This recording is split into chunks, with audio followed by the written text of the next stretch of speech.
做噩梦了？师兄，我怀疑丑儿所带来的那个女子，她似乎是魔教中人。不会吧？魔教女子怎敢来我华山横行啊？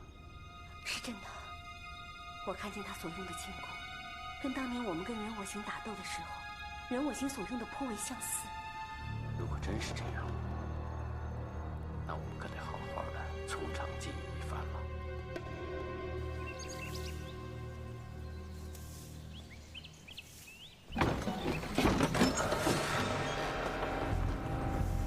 令狐冲，令狐冲！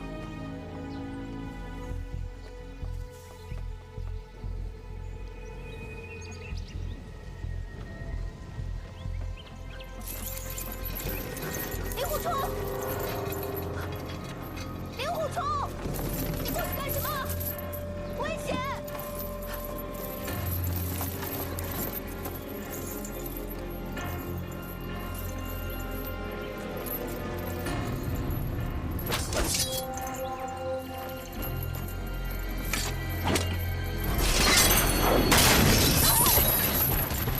师兄，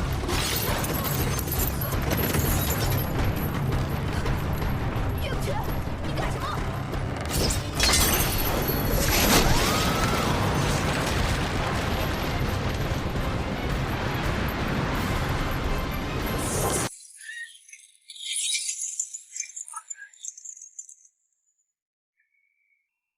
你这个魔教妖女，胆敢混到我华山派来，今天我就让你命丧华山！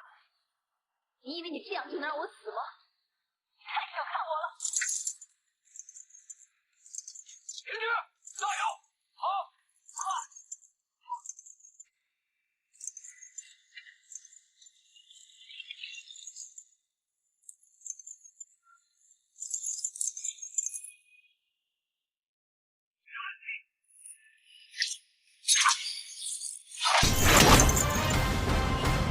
师兄，我们这样做是不是不太好？就算她是魔教妖女，我们如此暗算她，这也……哎，对付这种魔教妖女，怎么能够手软呢？哼，难道你希望自己的女儿还有华山弟子全死在她手上吗？给我杀了她！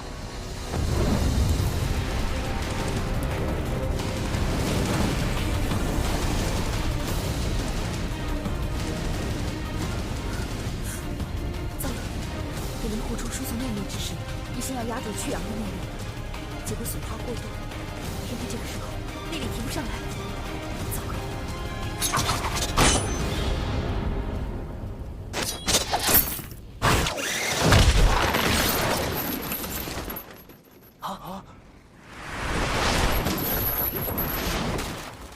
岳不群，你这个伪君子，青山不改，绿水长流，你等着吧，早晚我要让你们华山派变成无门无派！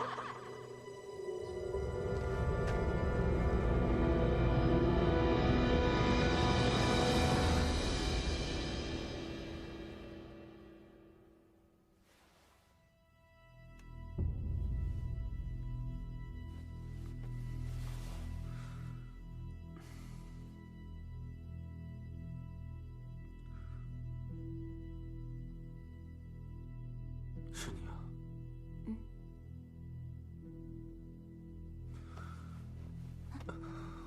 今天觉得好多了吧？好多了。那就好。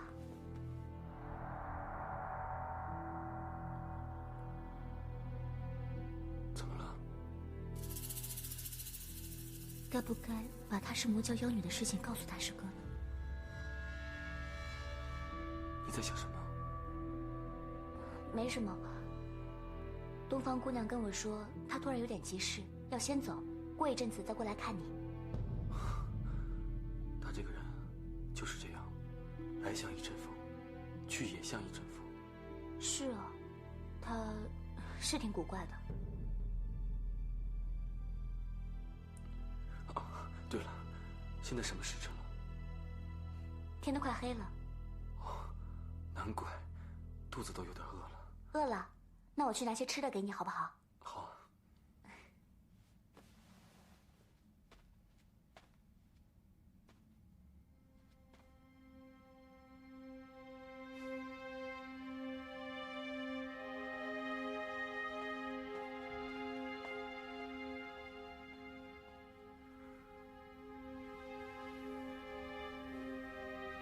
我的小师妹，要是能一直这样对我，那该有多好。可惜，一切都过去了。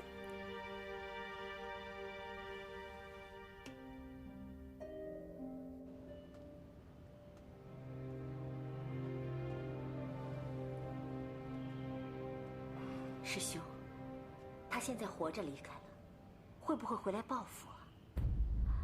不知道为什么，我最近总是心神不宁的。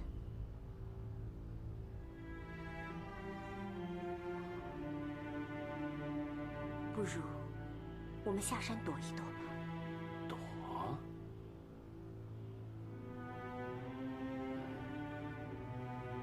也好。这样吧，通知所有弟子，就说我们即刻启程，上嵩山去找左冷禅理论。上嵩山？不错。万一传了出去，说我们是为了躲那个妖女而离开华山，这岂不让天下人耻笑咱们？但如果我们上嵩山去找左冷禅理论，他们反倒会佩服我们有胆色。不过这一次，咱们可不能带冲儿一起去。为什么？舟车劳顿，我怕他身子撑不住。那冲儿他怎么办呢？当日在思过崖，要不是他误入了剑宗魔道，我早已将紫霞神功传授给他。只要他背熟秘诀，就能为自己疗伤，又何至于落到如此的地步呢？师兄，既然紫霞神功可以救好冲儿，不如我们就把紫霞秘籍留给他，让他自行疗伤吧。绝对不行！紫霞秘籍乃我华山绝学，万一丢失落入魔教手中，这叫我怎么对得起华山的列祖列宗啊？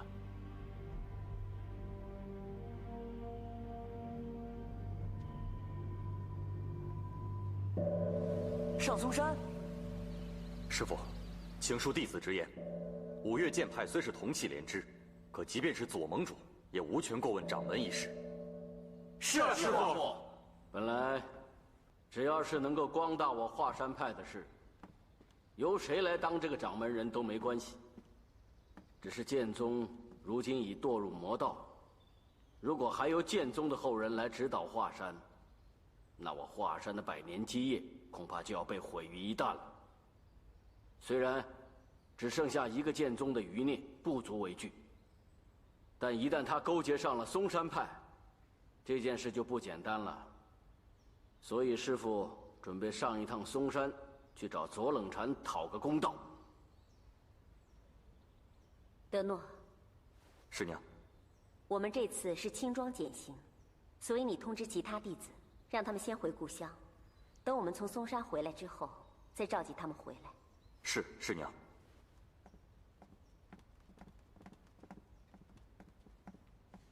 师父，可是大师兄他现在身负重伤啊。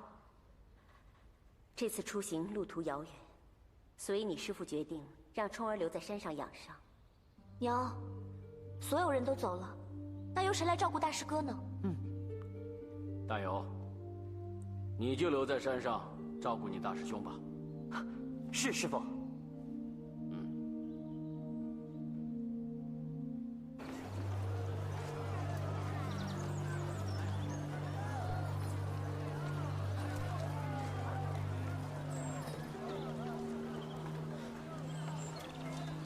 师姐，你是不是不高兴啊？没有啊。你别骗我，你每次心情一不好的时候就喜欢皱眉头，你是不是在担心大师哥？小林子，大师哥他对我一直很好，可是他如今伤成这样，我们却把他一个人留在山上，我又不能在身边照顾他。小林子，要是大师哥真的有什么三长两短，我这一辈子都不会心安的。我知道，师姐你不用担心，现在有陆师兄照顾他，大师哥应该会没事的。前面就是客栈了，咱们早点休息，明天一早还要赶路呢。灵芝啊，师傅，你去看看前面的客栈好不好？好的话，今天晚上就在那儿留宿了。是。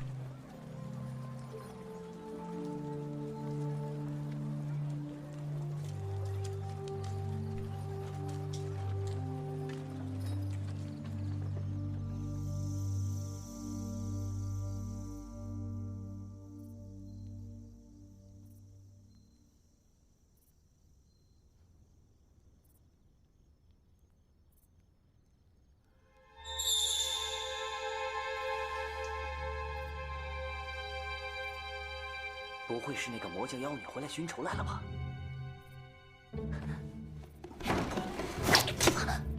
你干什么，陆恒？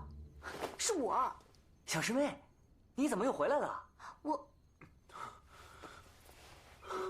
小师妹，大师哥，你感觉怎么样了？感觉好多了，没事了。你看，紫霞秘籍。紫霞秘籍？嗯。我爹说，你身上所进的是旁门左道的真气，只有用本门最上乘的内功心法才可以化解。陆恒，你就一个字一个字的念给大师哥听。好。哎，不过你自己可不许偷学啊！你要是偷学了，你也晓得爹知道了会有什么后果。小师妹，我的武功底子差，我哪敢偷学呀？大师哥，你看，紫霞秘籍，师傅破例把紫霞秘籍传授给你，这下你就有救了。我真的有救了。这个秘籍不是爹给我的啊！你偷的？这要是让师傅知道，这可怎么办呢？什么怎么办呢？爹难道会杀了我不成啊？只要我救得了大师哥，爹和娘也会很高兴的。到时候他们哪还会顾及这些啊？哎，说的也是啊。如果真的能治好大师哥的话，师傅一定不会责怪下来的。那是。不行。马上把秘籍还给师傅。为什么？我好不容易才拿出来的。大师哥，我又不是让你偷练别派的武功，只是练好本门的内功而已啊。哎呀，是啊，大师哥。再说你也不用完全练完，只要练得正好，你把你体内4道真气排出来不就完了吗？再说了，你是本门的大师哥呀，师傅早晚会把紫霞秘籍传授给你的。现在只是练得早了一点而已嘛。哎。我再跟你说一次，师傅没有亲自传授，我绝对不会练紫霞。大师哥，你别激动。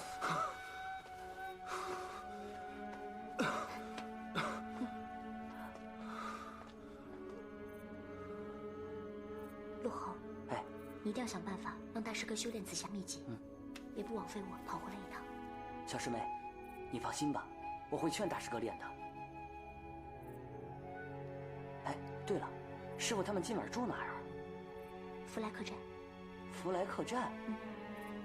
福来客栈离这儿有30里，来回有足足60里啊！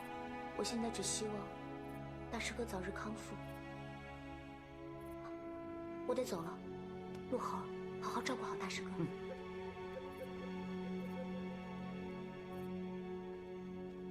小师妹，路上小心呐！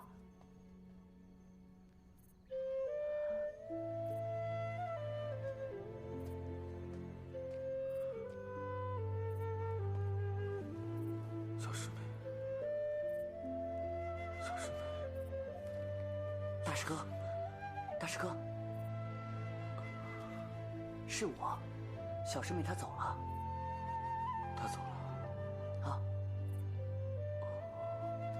大师哥，小师妹她真的很惦记你的，她大老远的专门从福来客栈给你送紫霞秘籍过来，然后她走的时候还千叮万嘱，让你一定要练神功疗伤呢。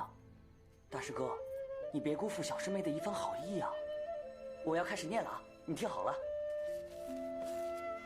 天下神功，以炼气为正。喂，啊，你念什么？紫霞神功第1章啊。我不是说不练吗？你念什么劲儿？大师哥，你别这样，你就算不为自己着想，你也为小师妹考虑考虑啊。万一你有什么不测的话，那以后谁来照顾小师妹啊？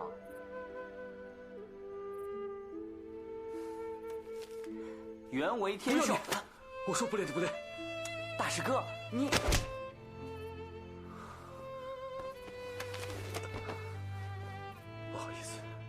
你的穴道1个时辰之内就会自动解开。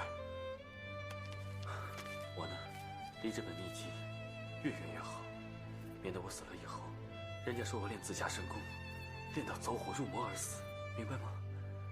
你看好了啊，这个秘籍放在枕头底下，记得还给师傅，知道吗？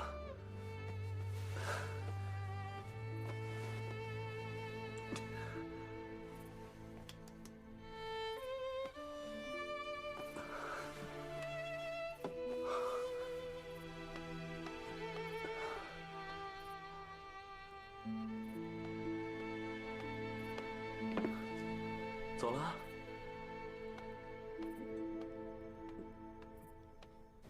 你江南名医，你心灵高手，你华佗在世，还有你们这帮混账，连我这么一点点小小的毒你们都解不了，我要你们有什么用？大侠，我们真的没见过这种毒，你就饶了我们吧。是啊，这种毒我们连见都没见过，怎么解？解不了，帮我缓缓也行啊，至少帮我争取点时间，好让我去找那个平医纸啊。这实在是什么？哦，我知道了，你们都是些庸医。既然是庸医呢，就不应该活在这世上，都应该去死。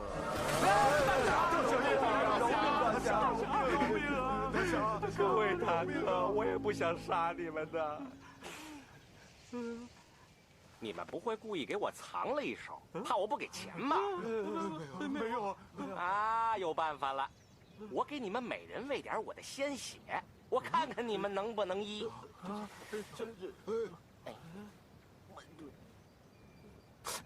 搁哪儿能不疼呢？等等，大侠，我们正在想呢。快！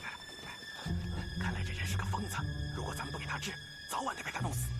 还不如咱们先把他给整死了。好主意。大侠，我们知道怎么治了。真的，是不是？太好了！我就知道你们这帮老小子，不逼你们，你们就想不出办法来。快说，怎么医？很简单，既然你中了毒，我们就先施针，然后再把你绑起来，最后才能把你的毒散出体外呀。好。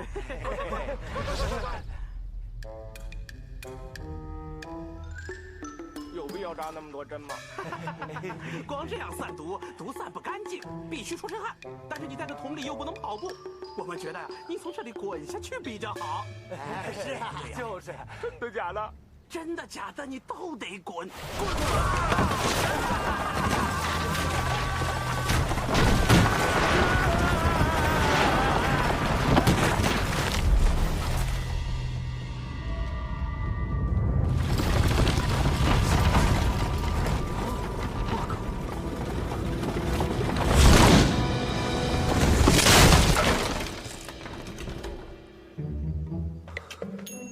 喂，田兄，你怎么在这儿？你怎么样啊？晕。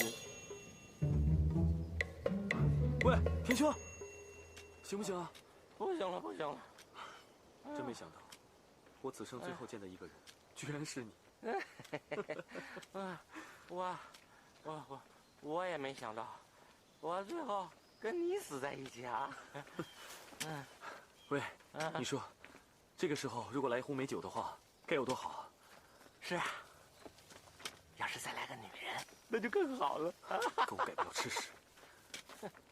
华山大弟子居然沦落到跟江湖下九流淫贼结交的地步，真是可笑啊！你不是回去了吗？怎么还在这里？你们不要以为有妖女给你们撑腰，这件事就算完了。我告诉你，正是正，邪是邪，永远势不两立。就算岳不群夫妇把这事告到左盟主那儿，也不会有太多改变。这不，两夫妻才刚刚下山，你们就被我抓到这么大水蛤蟆。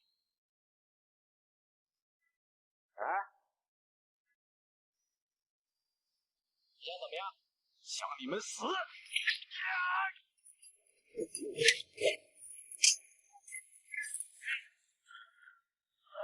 没事吧，田兄？当然有事儿了，要不你试试？哎呀，要不是我中了毒，他才不会是我的对手。真是虎落平阳没喘气呀！起来，少废话。林福冲，如果你还当自己是正派弟子的话，就一剑把他给杀了。我看你呀，也没比他好到哪儿去。要我杀人，没门。好啊，那我就杀你们2个，然后把你们的衣服都扒光，游街示众，就说你们在行苟且之事的时候被我发现，我看你师傅还怎么做君子剑。要做苟且。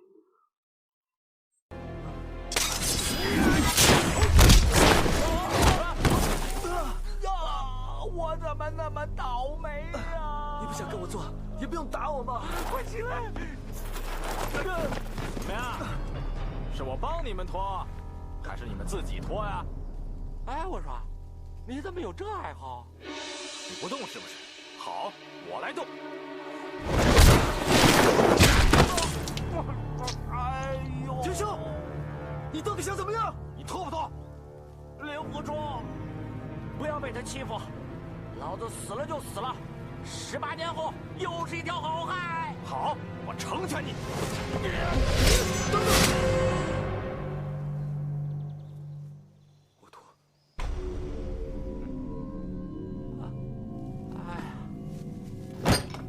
太不像话了！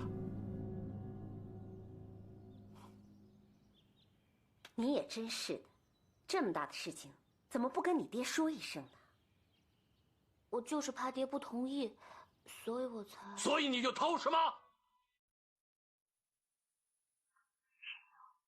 商儿也是救冲儿心切，所以才一时糊涂。一时糊涂。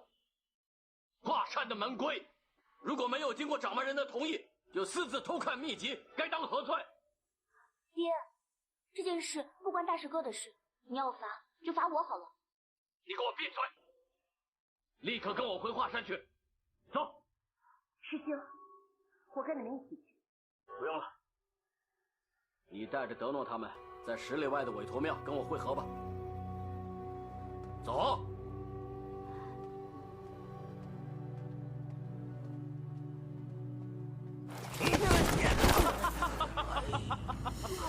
没想到啊，今天你们2个落在我的手里啊！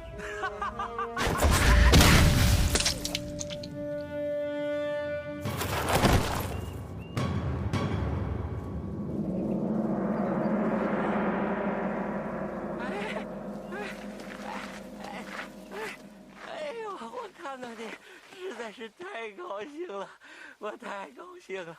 哎，把解药给我吧。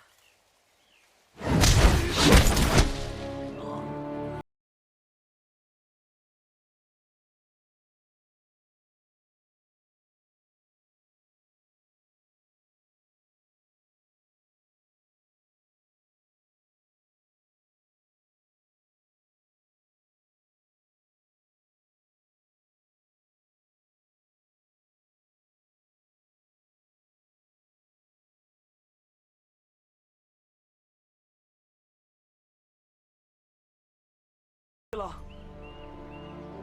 真的不会？不会。放开我大师哥！师傅，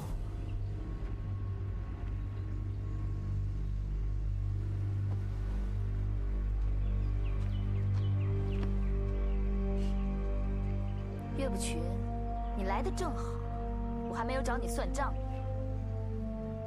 你究竟想怎么样？你暗算我，还问我想怎么样？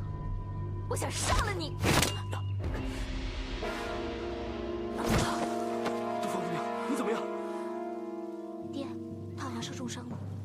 哼，妖女，想不到你也有今天，受死吧！爹，他犯了什么错？你为什么要杀他？她是魔教妖女，如果你不杀她，一定后患无穷。可是他没有做任何伤害我们的事情啊！那也不能放过他。天生，快带他走啊！快！冲啊！让开！快啊！我走了，先走！快！冲啊！大师哥，大师哥，你怎么样？冲儿，你真是太糊涂了！你怎么能放虎归山呢？师傅，请恕徒儿不孝。哼！紫霞秘籍呢？在陆猴那儿。师傅，小师妹是为了救我的性命，才偷紫霞秘籍的。你千万不要怪他。如果师傅没有允许我，我是绝对不敢偷看紫霞秘籍的。走，回华山。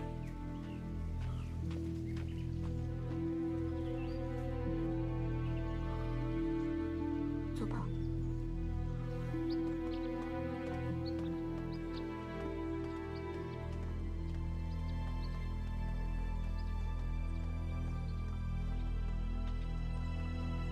大师哥，你慢点。陆豪，陆豪，陆豪，陆豪，不用担心，我只是点了他的穴道而已。原来是这样，吓死我了。虫儿，快去解开他的穴道。是，师傅。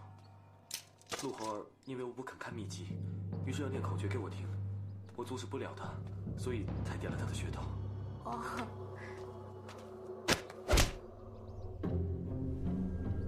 陆豪儿，陆豪儿，师傅来了。陆豪，陆豪儿，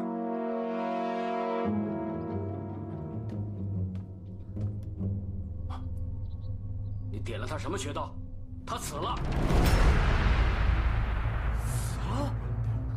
死了？陆豪，你醒醒，陆豪！陆豪儿，陆豪，师傅，怎么了？他不可能死的，我刚只点了他的膻中穴而已。秘籍呢？陆豪，陆豪，秘籍呢？陆豪，师傅，我走的时候明明就放在这里的。你，大师哥，师傅，徒儿知道错了，徒儿不孝。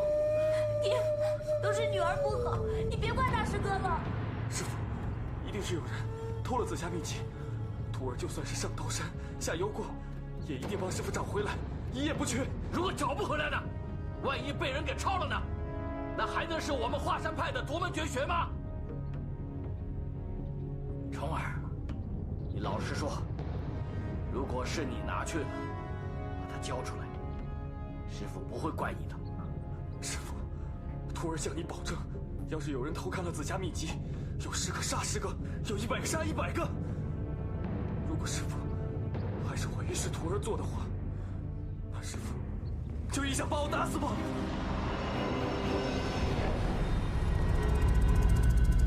爹，大师哥他绝对不会这么做的。爹，哼。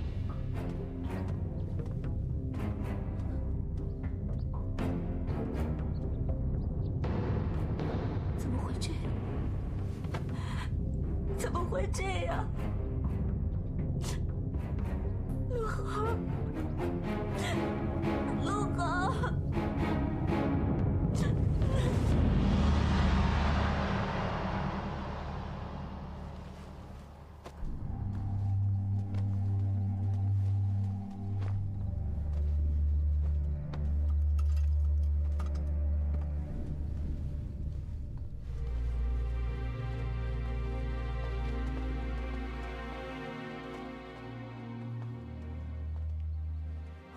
师娘，师傅跟小师妹去了这么久，不会出什么意外吧？是啊，师娘，要不我跟二师兄回华山一趟吧？这，师娘，是林师弟。师娘，师傅他们回来了。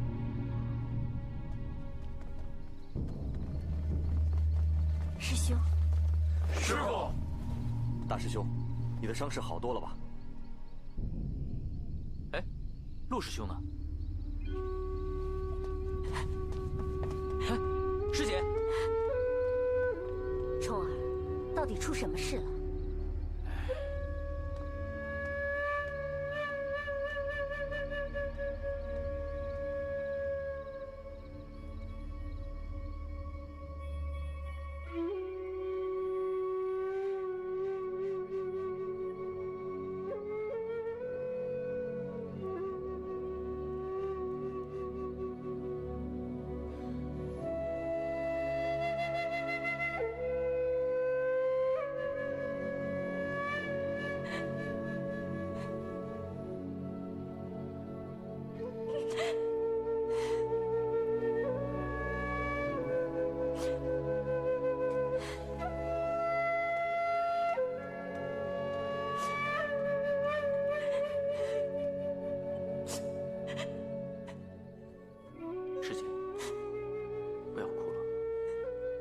你也是为了治好大师哥的病。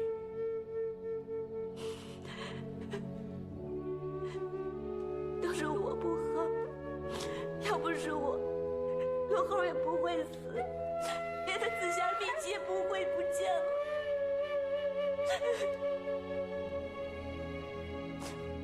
你跟大师哥青梅竹马，感情深厚，你没有理由见死不救。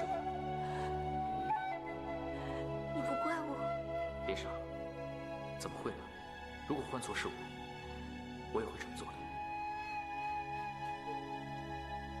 小林子，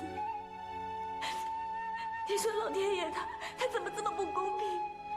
为什么要让陆豪那么早就死呢？不要难过了，师姐。相信陆师兄的在天之灵知道你这么难过，他一定不会安心的。小林子，师父和师娘如果看到你这么难过的话，他们会更伤心的，你懂吗？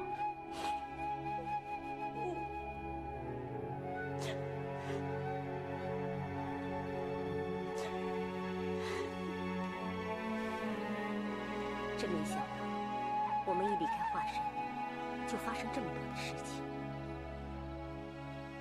紫霞秘籍究竟是什么人拿走了？当时在华山上，也只有虫儿和大有2个人。莫非你怀疑是冲儿杀了大有，然后偷走了紫霞秘籍？师兄，冲儿从小在华山长大，他的性格你应该很清楚。但不是他，又会是谁呢？是谁我不知道，但一定不会是冲儿。我也希望不是他。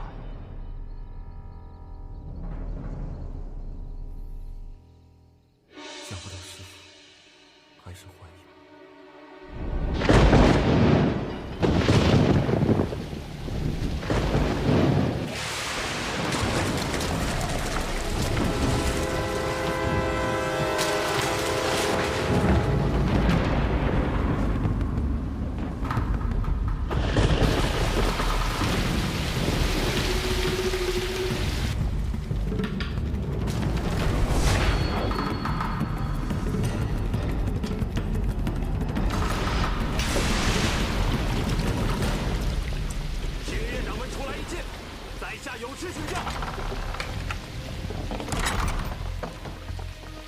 在下正是华山岳不群，请问诸位是何门派？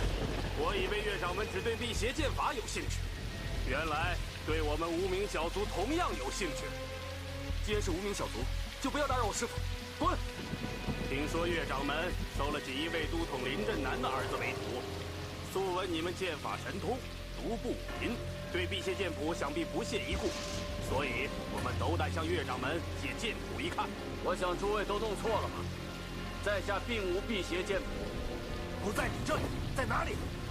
请岳长，识相把辟邪剑谱交出来，否则休怪我们手下无情。大胆恶贼，竟敢口出狂言！上！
师弟，师弟！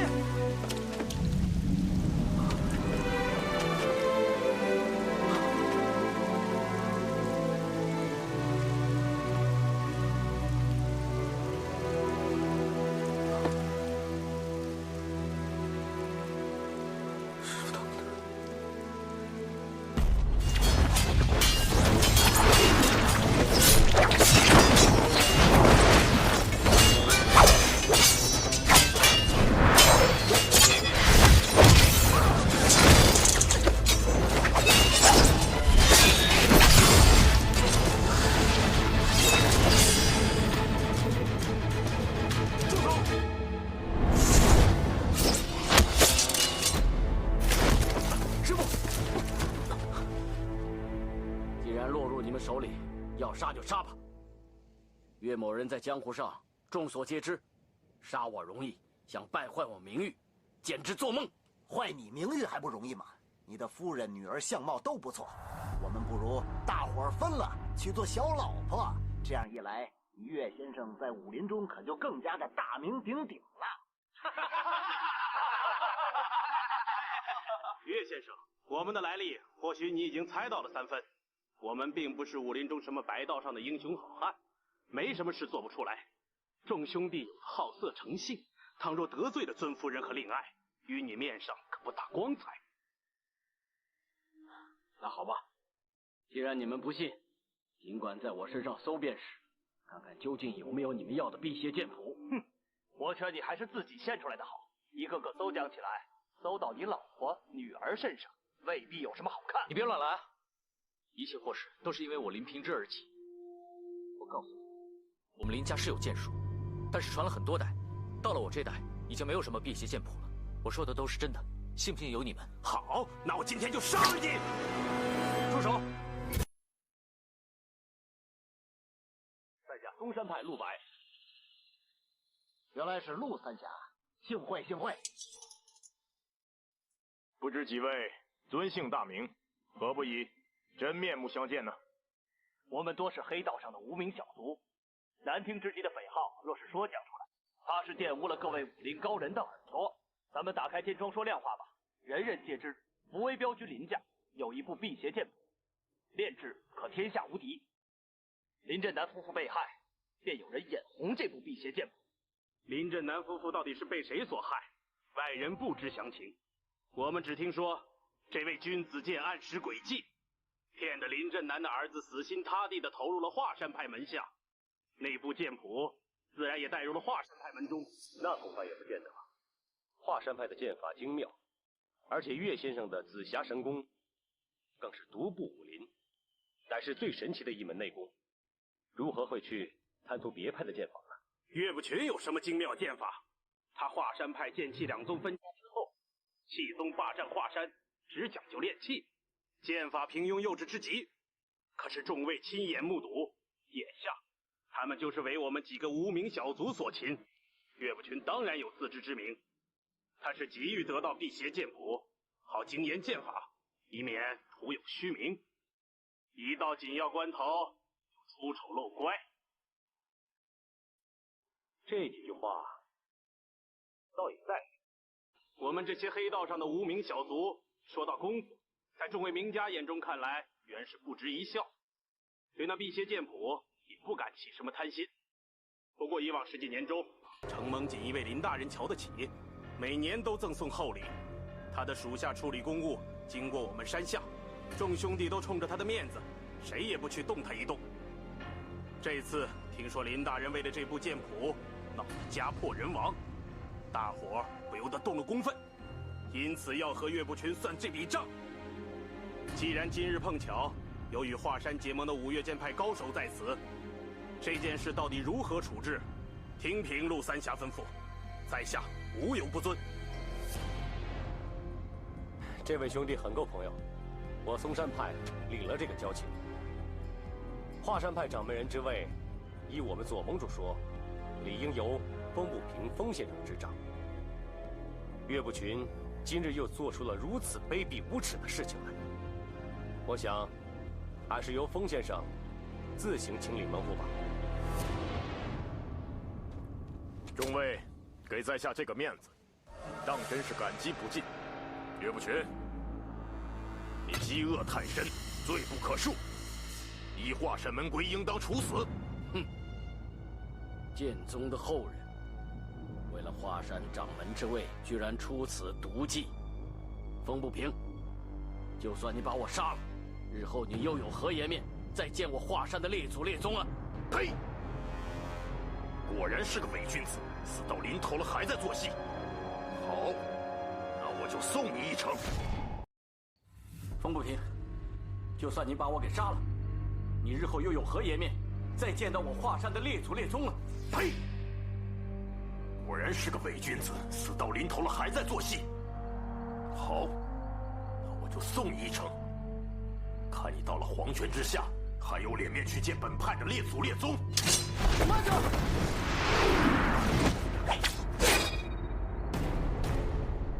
想做掌门，得先问过我这个大师兄嘛。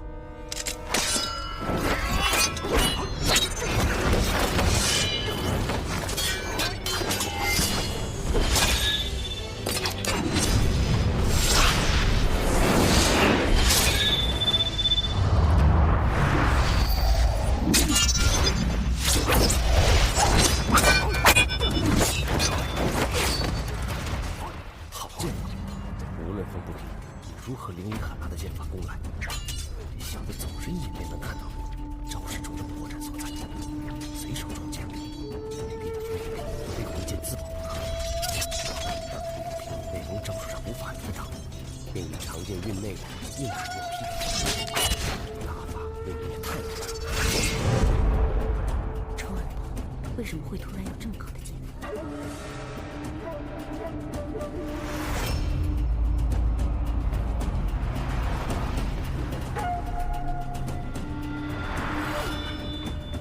你使的什么剑法？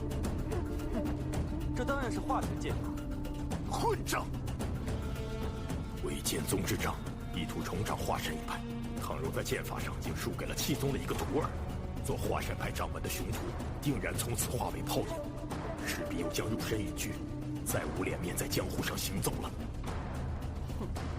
想不到剑宗后人居然要运气练剑，你不如改投我们气宗门下，重新修炼。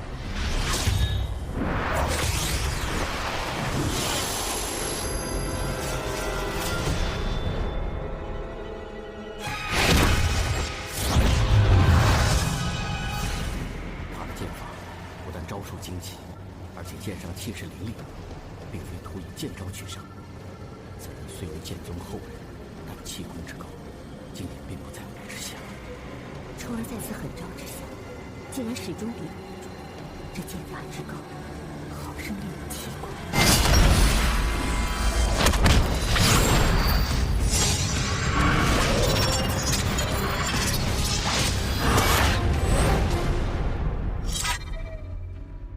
得罪了，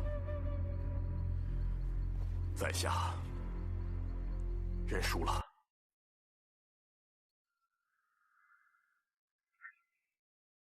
请在拜见左掌门时，说在下对他的圣意感激不尽。可惜，在下学艺不精，技不如人，已无脸再争掌门之位。风先生，令狐冲，你剑法如此了得，在下十分佩服。但这般剑法，谅他岳不群也不如你。这剑法是哪位高人所授？也好让风不平输得心服口服啊！承蒙前辈相让，侥幸胜得一招半式，何足道哉？在下是恩师岳先生，座下大弟子。告辞。以剑法而论，我多半及不上风不平，当然更非令狐冲之敌。眼下场，风不平已然做不了华山派的掌门，只好回禀左师兄，再做打算。令狐仙芝，阁下武功高强，已令在下大开眼界，后会有期。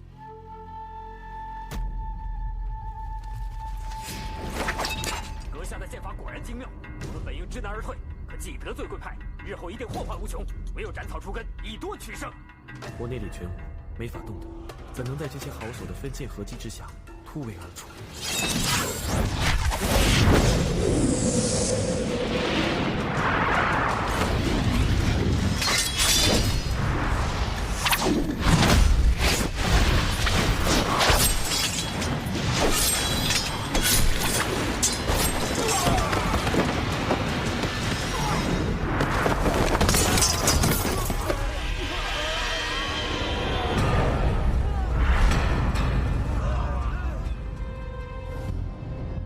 冲儿，赶紧挑断他们的脚筋，再慢慢的拷问他们。是，师父。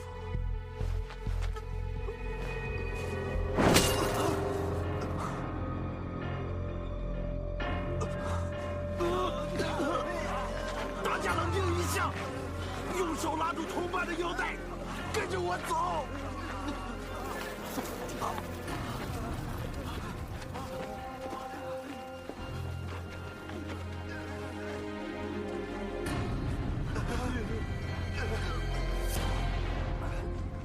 灵狐少侠，你还不赶紧过来帮我们把穴道解开？难不成还要我们跪下来求你吗？是，师父。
师父，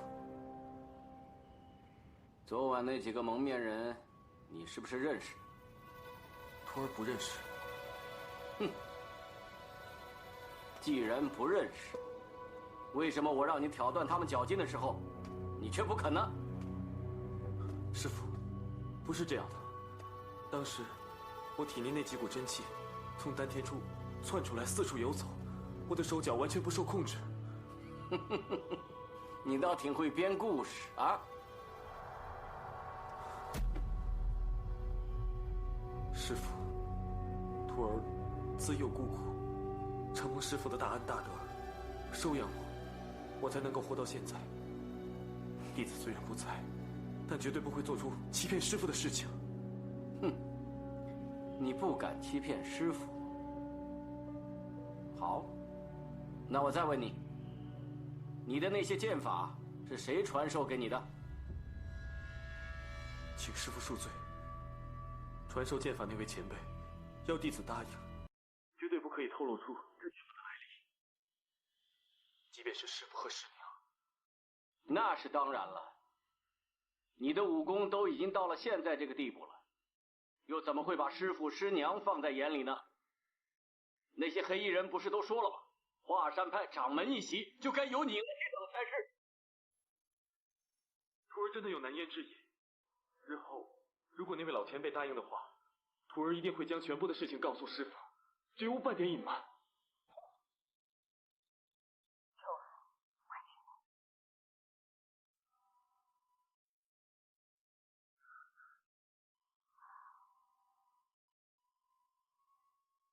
师兄，昨天晚上要不是因为冲儿，我们华山派必当全军覆没。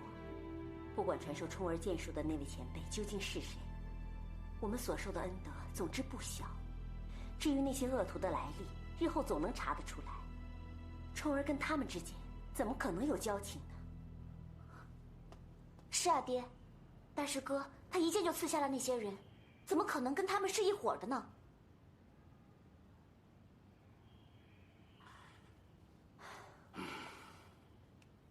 师兄，既然风不平已经知难而退，那我们就没有必要上嵩山了吧？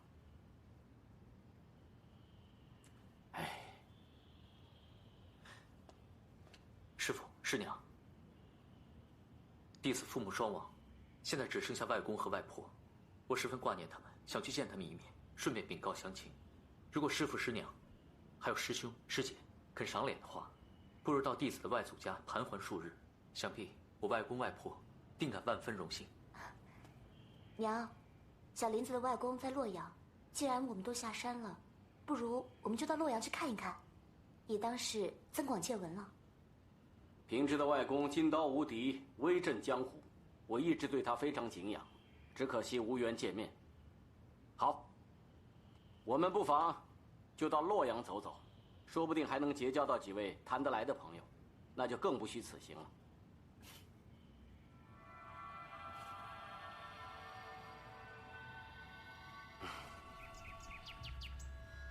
几位贤弟，乃是黑道中成名已久的高手，再加上华山剑宗的风不平、程不忧，还有丁师弟、陆师弟，你们数十人，死的死，伤的伤，焦头烂额，我真不知道你们是怎么办事的。左盟主，在下纵横黑道30年。也曾会过不少剑术名家，但是还没有见过有人出剑像令狐冲这样快的。不止快，而且剑法飘忽，无从捉摸。哦，那令狐冲不过是岳不群的徒弟，怎么会有如此超凡的剑术？左盟主，令狐冲的剑法的惊人之处，在于他出剑的角度十分的飘忽，令人琢磨不透，而且他每每洞悉别人的先机，攻其不备。恕师弟大胆说一句，令狐冲所使用的武功，并不是华山剑法。左盟主，悔木之仇，望左盟主替我们兄弟主持公道呀！请左盟主替我们报仇。大家静一静，静一静。左盟主自有安排。各位贤弟，先在敝处安息一场。至于复仇之事，咱们稍后从长计。多谢左盟主大恩。带他们去歇息吧。各位，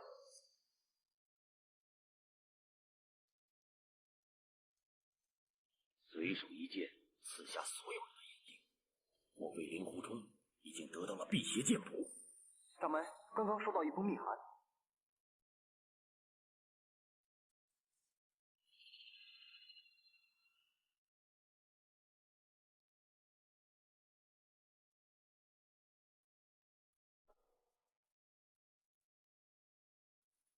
岳不群这个老狐狸，居然躲到洛阳金刀王家，任你机关算尽，你绝对想不到我安排了一颗你最信任的人和侧面。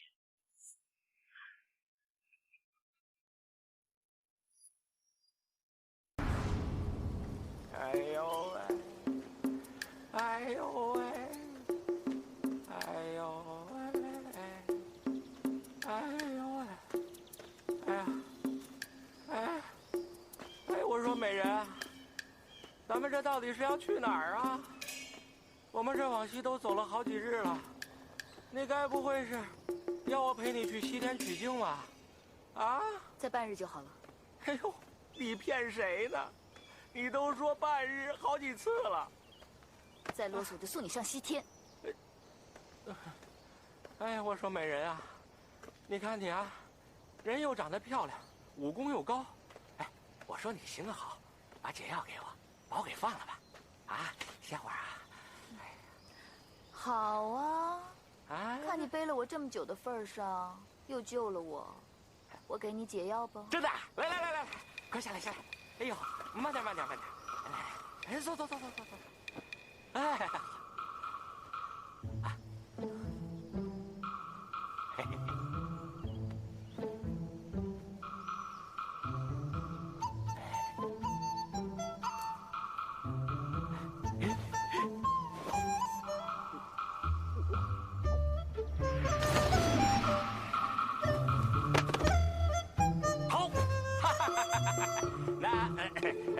既然你把解药给了我，我又救了你一命，从此以后我们就恩怨相抵，互不相欠。田某告辞不送。我问你，你服了我几粒解药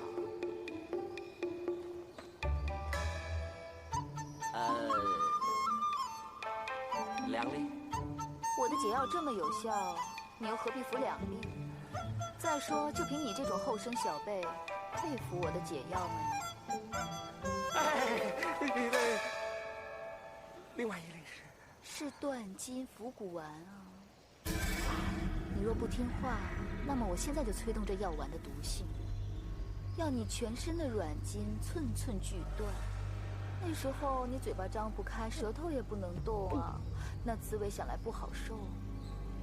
哎呦，我说你怎么那么恶毒呢你？你说你已经把解药给我了是不是？你怎么又下一个更阴损的毒药给我呢？哎呀！我这人做事一向公私分明，你救我，我解你的毒，但是我需要你来保护我，所以我用毒药控制你，一物归一物，公平清楚。哎呀，我的老天爷呀！我怎么那么倒霉呀？只要你乖乖听话，我就不加催动，这药丸的毒性10年也不会发。你又怕什么？我才不信你呢！哎呦，我的天哪！我看你这轻功和刀法，应该是西域黄沙万里门的弟子吧？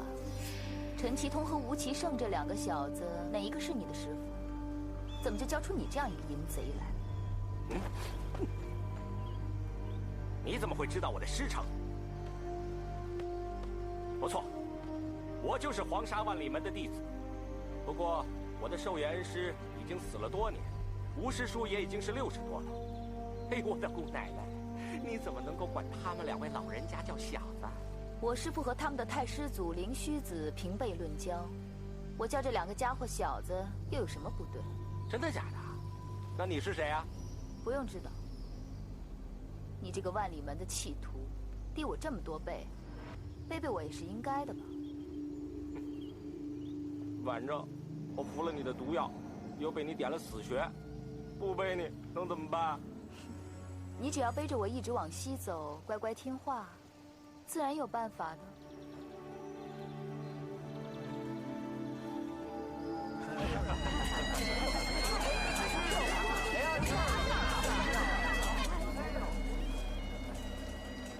停！放我下来。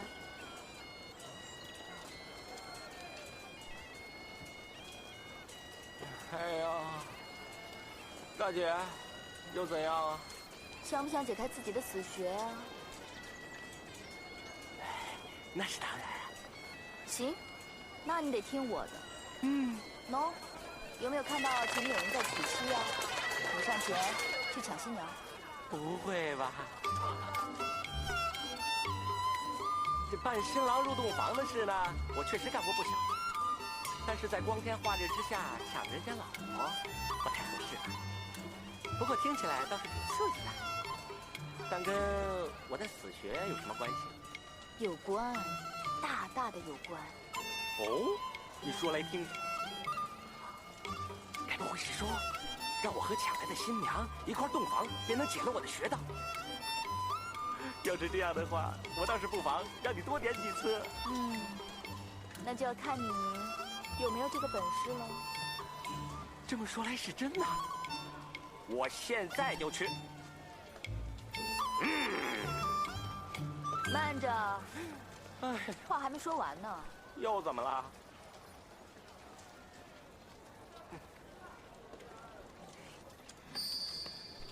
你要当众呼喊“我是淫贼”，然后去轿子里面抢新娘。这也使得？记住啊，不能使用内力，不能使用武功，不能使用轻功，否则你体内的断筋伏骨丸一旦发作，那就要你的命了。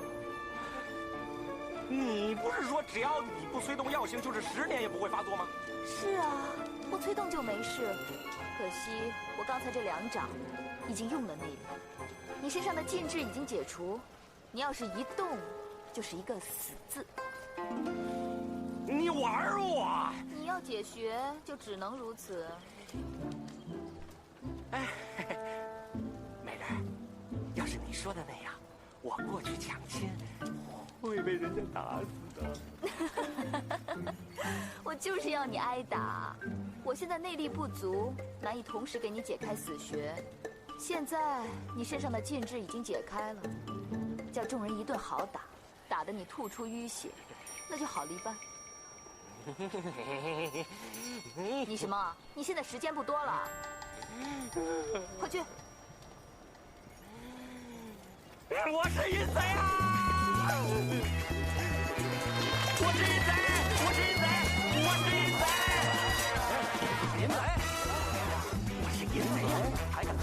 淫贼！哎呀，我是淫贼！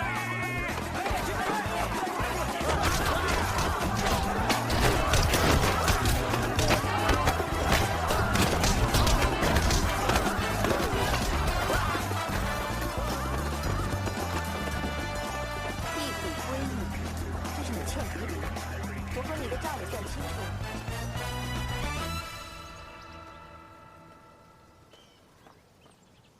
到了。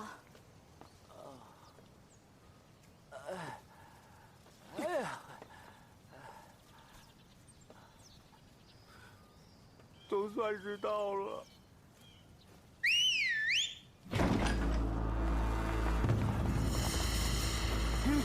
参见教主。起来吧。谢教主。你是魔教？不，原来你就是日月神教教主东方不败。幸会幸会。怎么样？你怕呀？怕，那是不怕，只是有点庆幸。庆幸什么？庆幸我在路上没有因为你长得漂亮而轻薄于你。若你知道就好。我警告你，不只是我，连那个夷陵小尼姑也是，不然你一定死无葬身之地。是，我怎么会嫌命长呢？东方教主，本座从来也没给你吃过什么断筋伏骨丸啊。啊？那是一粒血参丸，你吃了这颗补药，再挨一顿打，各处穴位已然正常。滚啊！多谢啊。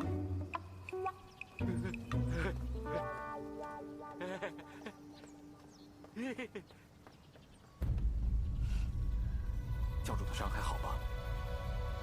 有点严重，需要时间静养。教中最近可有大事发生？怎么了？禀教主，圣姑她下山去找您了。我不是不准她下山的吗？是，可是属下拦不住。这下不知道要出什么乱子了。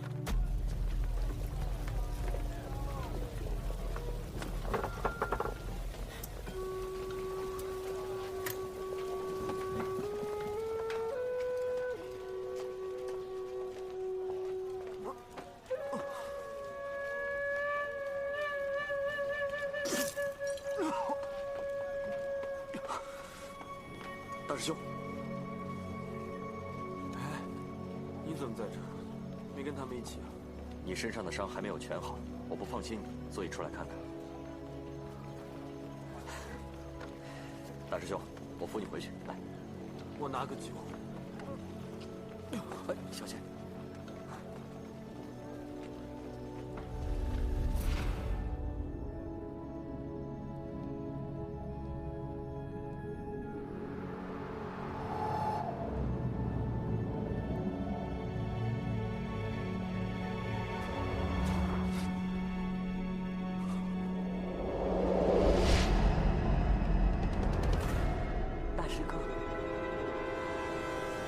大师哥，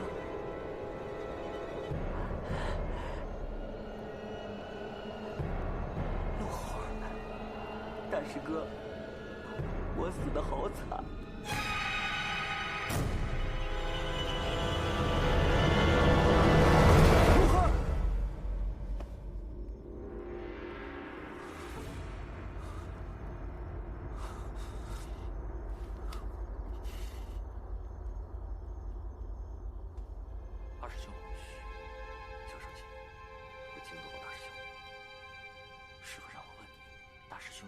奇怪的举止，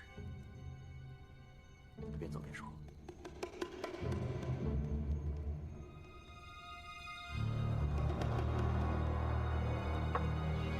师父让二师弟来监视我，师父怀疑我。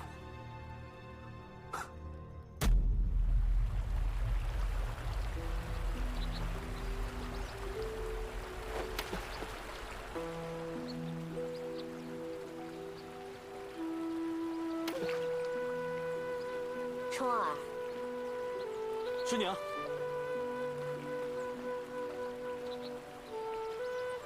冲儿，你还记不记得你什么时候投入华山派门下？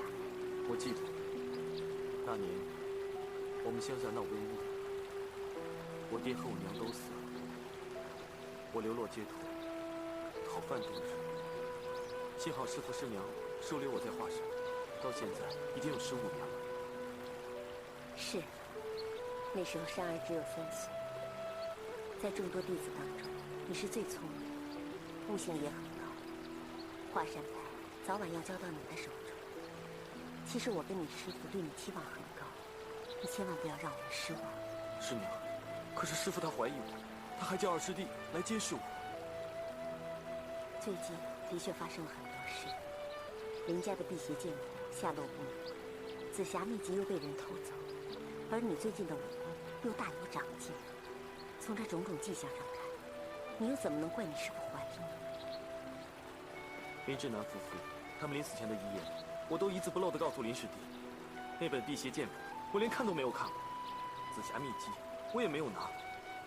我之所以学会这剑术，全是一位高人传授给我的。师娘，可是我答应过他，不能够泄露他的名字。师娘，你要相信我。你从小到大，你有病有痛，都是我一手照顾你。你的脾气我最清楚。你要说没有，那就一定是没有。师娘，你放心，无论何时何地，我都会支持你，相信你。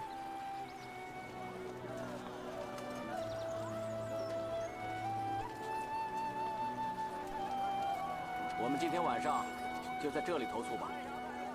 师傅，我想先去我外公家通传一声，请外公准备好一切，恭迎师傅师娘到访。哎，江湖上的规矩，可免则免。还请师傅让我回去通传一声吧，否则外公会责怪我不识大体，有失礼数的。是啊，师兄，平之很久没有回洛阳，一定是想念外公了。嗯，那好吧，你先去吧。徒儿先告辞。师兄，平之虽然年轻，可是成熟稳重，颇有你的风范。娘，走吧。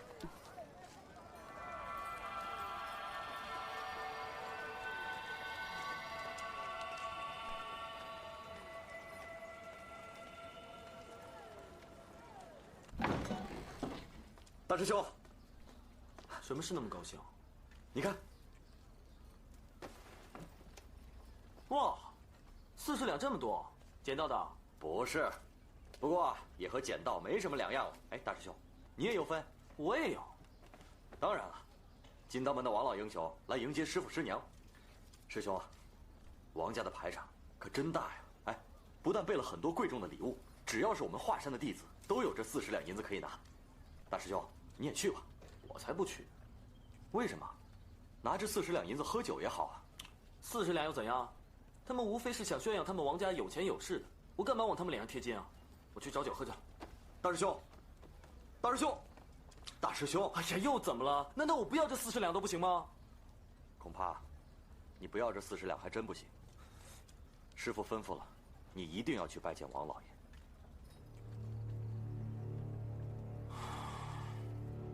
岳掌门，感谢你收留我们平之，老夫是感激不尽的。我看从今以后，你们华山派与我们金刀门就是一家人了。那当然了，金刀门在中原早已威震武林，昔日华山前辈对金刀门更是推崇备至。今日得以见到王老英雄，如果再能得到王老英雄指点1、2的话，那我华山派的师徒们，那真是受益匪浅呐。哎。好说好说，老夫不敢当，不敢当啊！哎，师傅，大师兄来了啊！师傅，王老英雄，这就是我华山派的大弟子令狐冲。成儿啊，快拜见王老英雄。晚辈令狐冲拜见王老英雄。好。成儿。见到王老英雄怎么不下跪啊？外公，舅舅，因为大师兄他有伤病在身，所以大礼还是免了吧。好，不打紧，不打紧。令狐仙芝啊，我这儿有个见面礼，小意思，不成敬意，你拿着吧。那我就收下了，王老前辈，正愁没钱买酒喝呢。重儿，你，岳掌门，既然到了河南，不妨在寒舍多住些时日，也好让老夫尽尽地主之谊呀！啊！王老英雄，您实在是太客气了。哎，马车已在外面准备好，岳掌门，请。王老英雄，请，请。请吧。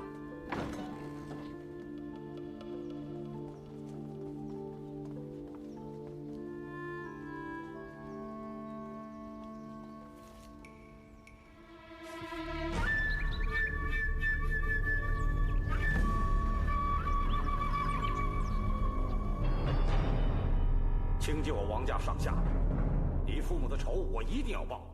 平之啊，据你所言，那于沧海狗贼一心想谋夺你们家的传家辟邪剑谱，如今的剑谱呢？外公，实不相瞒，辟邪剑法我已经牢记在心，但爹爹曾说，我林家的辟邪剑谱从来就没有过文字剑谱，但又说，其实这套剑法中还少了一些重要的法门秘诀，其余的他自己也不清楚了。那些法门秘诀，必然就是真正的辟邪剑谱。你爹临终时，有没有提到什么线索？我大师兄说，我爹和娘临终的时候，并没有提及什么辟邪剑谱。哦，照这么看，那本剑谱没有被于沧海抢走，又不在你父母的手上，这就奇怪了。平之啊，你大师兄为人如何，剑法又如何？大师兄的为人还算不错，至于他的武功，最近倒是突飞猛进。近几日，他仅凭一招，就刺瞎了几大高手的眼睛。等等，这点可疑。莫非是你大师兄拿走了辟邪剑谱？一招刺瞎数名高手的眼睛，这手剑招多半是从辟邪剑谱中学来的吧？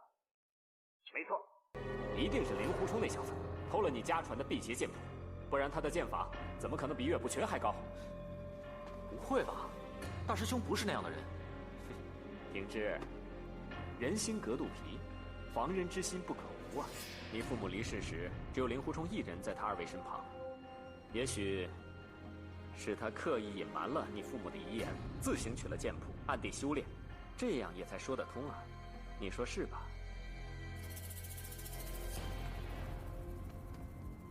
你父母为保剑谱被奸人所害，你就算再辛苦，也要将剑谱寻回，以为你父母在天之灵啊！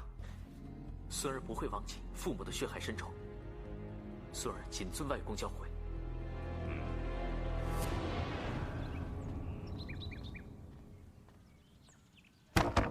大师兄，大师兄，大师兄，大师兄。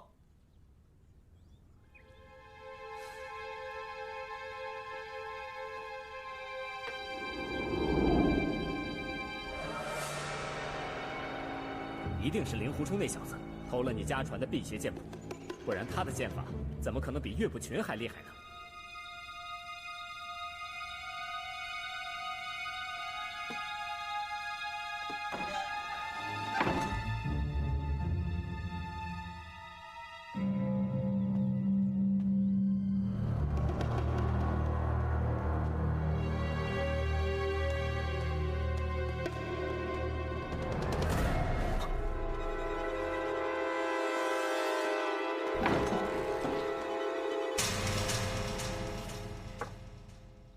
大师兄，我外公让我给你带了一盒牛黄血邪丹，3鱼止痛，很有效的。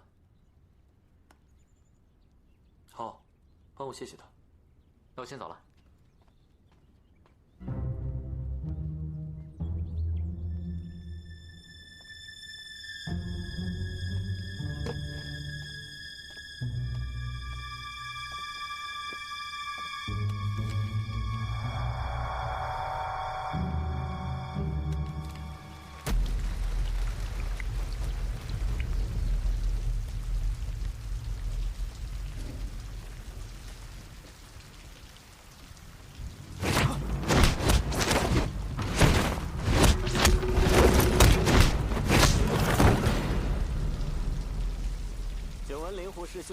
高强，十分英勇，就想切磋一下，莫怪莫怪啊。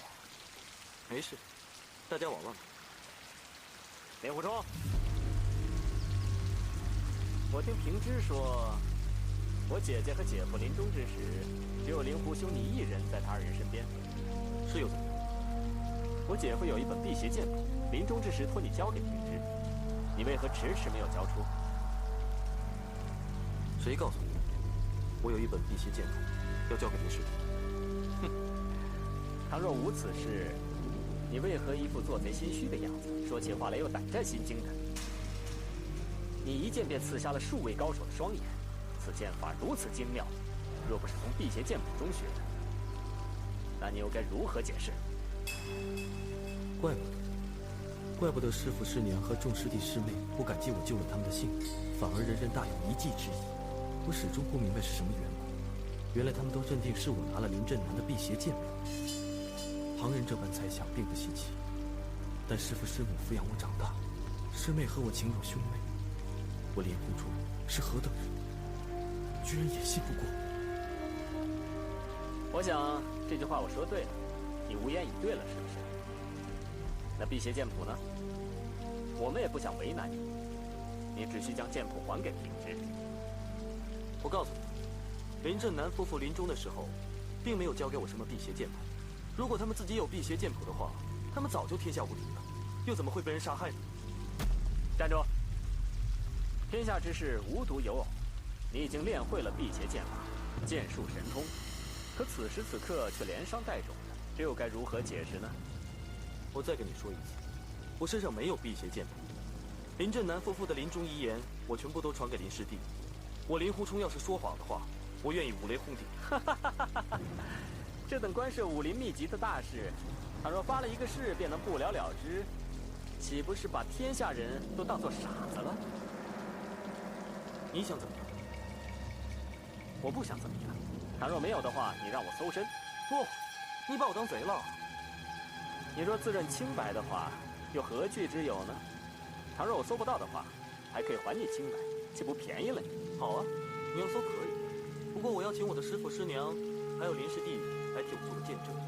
哼，恐怕我一走，你就把辟邪剑谱给藏起来，我再回来的时候，又怎么可能搜得到呢？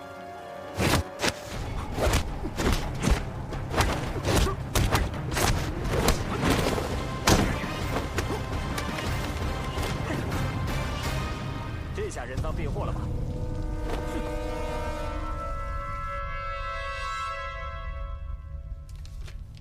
令狐贤之啊，我问你，这辟邪剑谱你是如何得到的？虫儿，王老英雄在问你，你现在老老实实的说出来就是了。师父，徒儿身受重伤，又失去内力，他们居然以多欺少，难道这就是武林中的待客之道吗？倘若是宾朋家客，我们自然是以礼相待。但你有负于人，将辟邪剑谱据为己有，这是盗贼之行。我们金刀王家乃是大门大户，怎可能与你这种人成为朋友？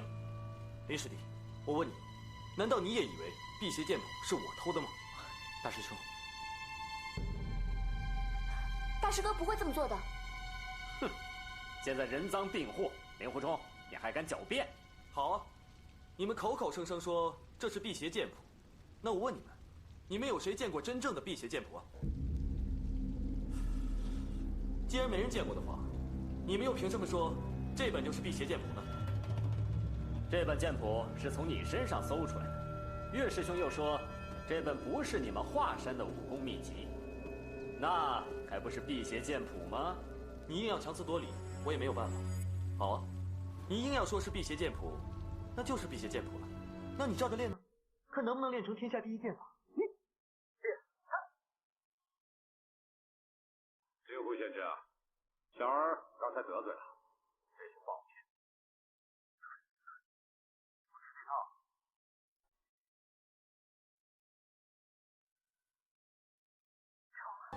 师娘，这明明是一本七弦琴的琴谱，洞箫的箫谱，他们王家目不识丁，硬说是辟邪剑谱，这不是天大的笑话吗？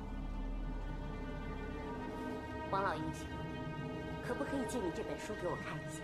可以，来。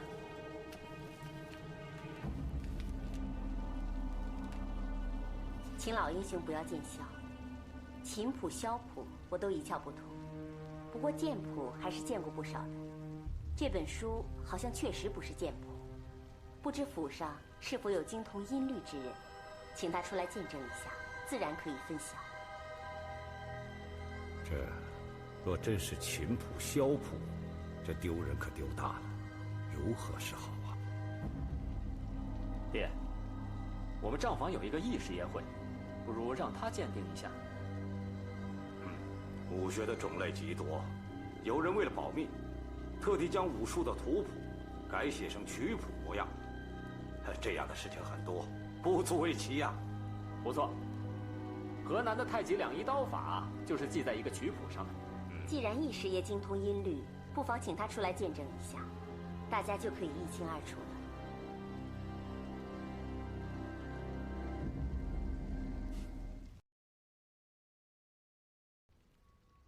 义师爷，妈，这是不是一本普通的琴谱与箫谱？不对，这世上绝无此事。晚生实在难以参透啊！是不是有什么可疑之处？是不是与一般的琴谱都不大相同啊？这个嘛，晚生也看不明白。这里是空的，突然又变声，有违乐理，是不能够弹奏出来的。这里是绝调，突然又变语调。哎呦，我真是没有见过这种曲谱啊！洞箫之中，无论如何是不能演奏出来的。你不会弹奏，并不代表别人不会啊。那说的也是。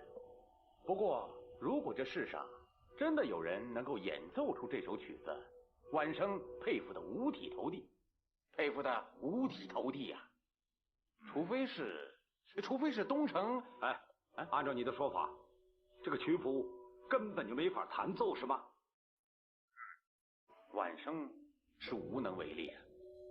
义师爷，你刚才不是说东城有人能吹奏出来吗？这个晚生也不敢担保，只是东城的绿竹翁，他既会抚琴又会吹箫，也许他能够演奏出来，也不一定。他吹奏的洞箫可比晚生要高明得多呀。既然不是普通的曲谱，那一定就是内有文章了，是不是？王前辈，如果你还是不信的话，可以找那个绿竹翁来见证一下吗？也好，还我个清白。是啊，义师爷，劳烦你派人把这位绿竹翁请来。这绿竹翁只不过是个编织工匠，而且行事疯疯癫癫的，这种人的话怎么能信得过呢？此事终须查个水落石出。冲儿是我们的弟子，平之也是我们的弟子，谁是谁非，不妨请这位绿竹翁出来评个理。去接只怕不成。这个人的脾气非常奇怪，他不想过问的事，就算你再怎么跪下来求他，他也不会理你的。不过他想插手的事，你拦也拦不住。想来这位绿竹翁也是武林中的前辈了。这绿竹翁啊，只不过是个篾匠，只会编竹篮打篾席，哪里算得上是我们武林中人呢？他只是弹得好琴，吹得好箫，而且还会竹画，有的人愿意出点钱来跟他买画，算得上是个附庸风雅的老匠人，所以地方上对他有几分敬重罢了。如此人物来到洛阳，可不能不见。王老英雄，那就劳您大驾，和我们一起去见见这位风雅的篾匠如何？既然岳夫人这样说，那老夫就陪你们走一趟东城吧。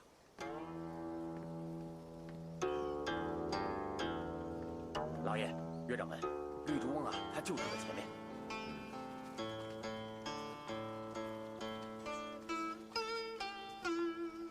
老爷，那位就是。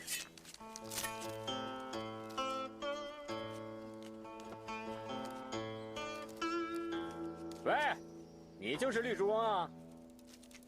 我们金刀王家到访，有事要问你一下。喂，你聋了？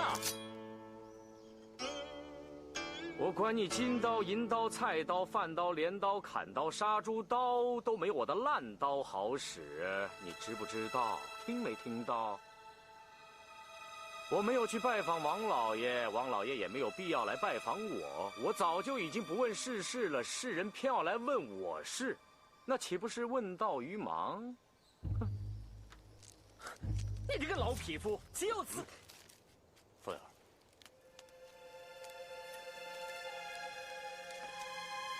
前辈，在下华山令狐冲拜见老前辈。你叫我什么？前辈。嗯？前辈。嗯？前辈。嗯。来，继续。是这样的，前辈，晚辈呢被人冤枉了，含冤莫白，所以希望前辈帮我评评理，讨回个公道。好，被人家冤枉了是吧？来说来听听。是这样的，晚辈呢有一本曲谱，可是王家的人蛮横不讲理，偏偏说这本曲谱是他们遗失的剑谱。得知前辈精通音律，恳请前辈见证一下，以消疑虑。前辈，现在只有你才可以还我的清白了。好，前辈救晚辈，不像有一些晚辈对前辈那么的无礼，那我就帮帮你。来，拿来看看。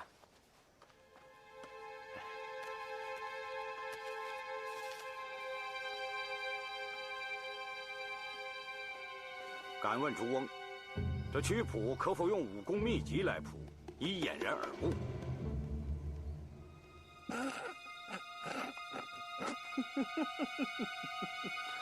武功秘籍，亏你想得出来，这当然是曲谱了。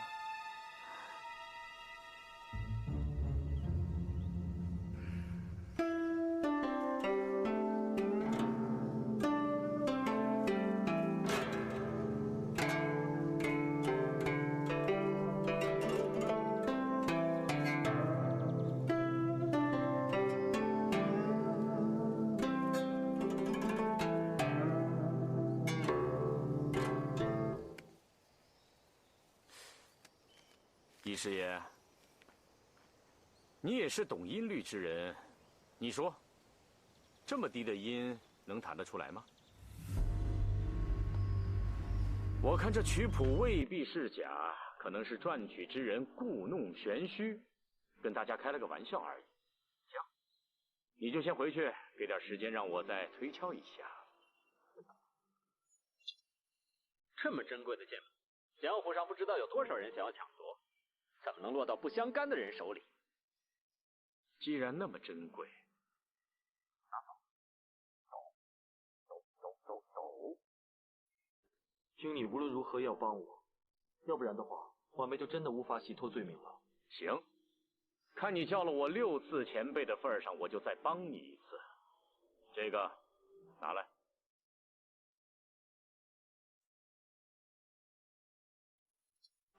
我进去让我姑姑试试看。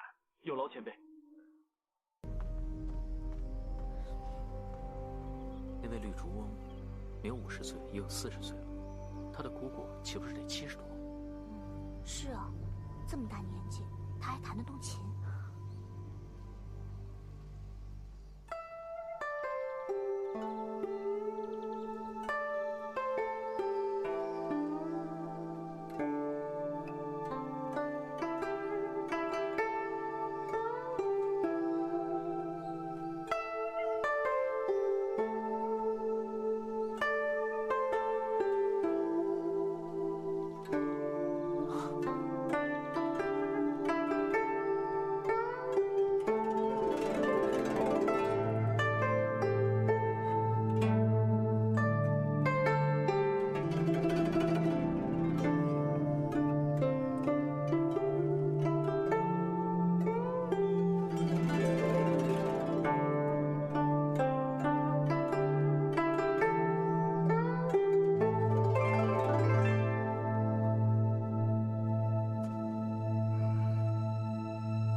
就是这首曲子。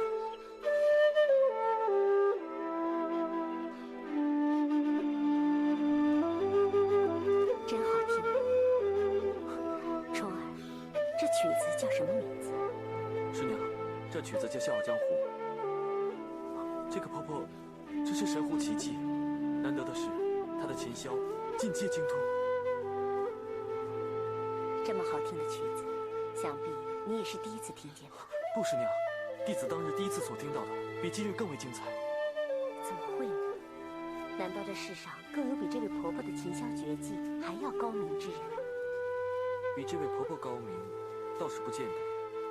弟子上次听到的是琴箫两人合奏，一人抚琴，一人吹箫，奏的就是这《笑傲江湖》之曲。好听吗，师娘？好听。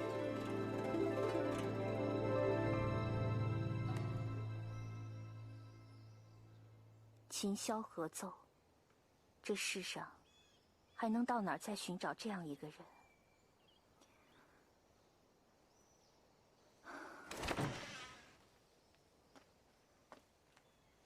你们也听到我姑姑弹奏了，这的确是曲谱，来拿回去吧。啊，谢谢。不过这曲谱中所记乐曲之妙，世上罕有，最好不要落入俗人之手，不然的话就玷污神物。多谢前辈。还有，一师爷啊，你不懂得吹奏，千万不要痴心妄想硬学，不然的话对你无益有害。是，在下万万不敢。老爷，令狐仙芝啊，一场误会，真不好意思啊。既然是一场误会，又何必耿耿于怀呢？王老爷，我们回去吧。好，岳掌门，请。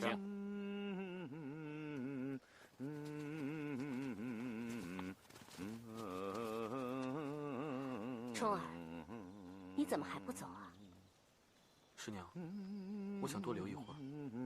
你受伤了，还是早点回去。知道了。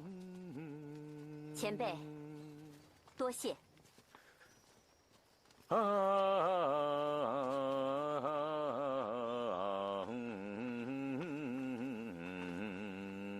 好曲，晚辈啊，能不能告诉前辈，这个曲谱从哪里来？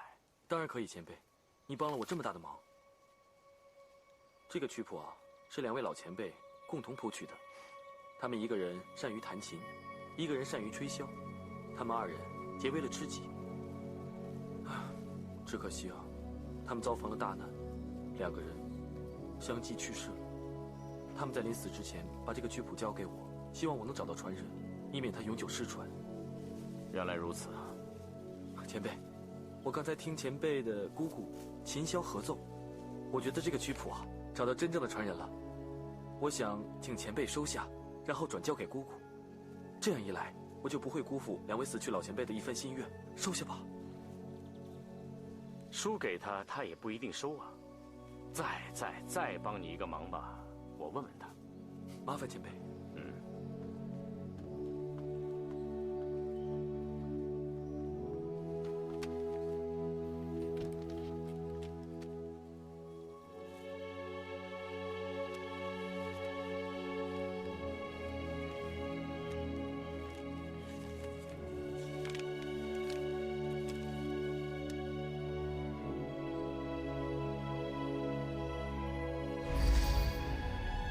刘正风师叔和屈前辈，一个是正派高手，一个是魔教长老，两人一正一邪，势如水火，但论到音乐，却心意相通，结成至交。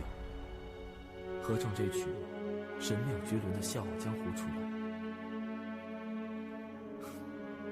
他两人同死之时，想到心中绝无遗憾，远胜于我孤零零在这世上，为师父所遗，为师妹所弃，为一敬爱我的师弟，却又被我亲手所伤。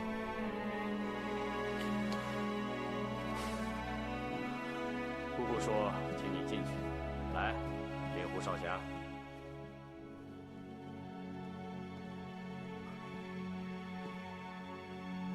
晚辈令狐冲拜见婆婆。灵狐少侠高义，你以妙曲相赠，老妇却之不恭，受之有愧。婆婆，你太客气了。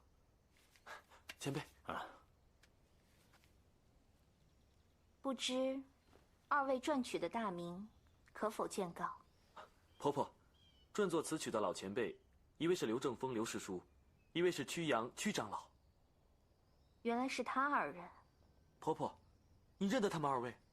刘正风是衡山派的高手，曲阳是日月神教的长老，双方乃是世仇。为何他们二人会合撰此曲？其中缘由，令人好生不得所解。婆婆，这件事情其实是这样的。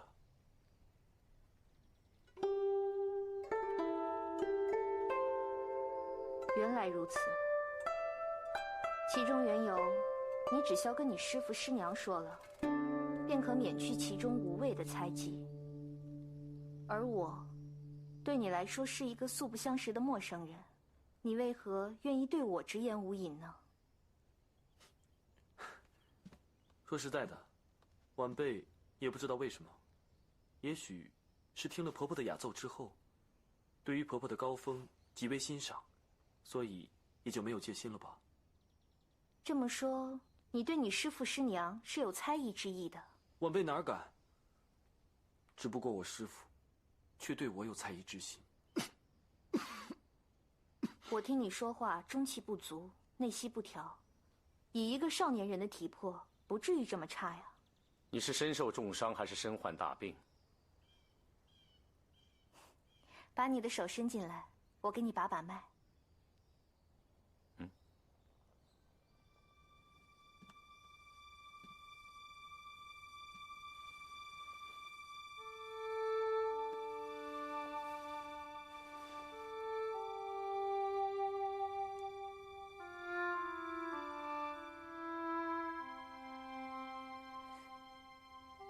奇怪，婆婆，你不用为我的内伤而担心。我呢，知道自己活不长，我早就把生死置之于度外了。你怎么知道你自己命不长？我误杀了我师弟，然后我又遗失了本门的紫霞秘籍。我现在只想早日找到紫霞秘籍，还给我师父，然后我就在我师弟的坟前自尽，以为他的在天之灵。你为何会遗失了秘籍，又误杀了你师弟呢？说来话长，这件事情和我身负内伤有关。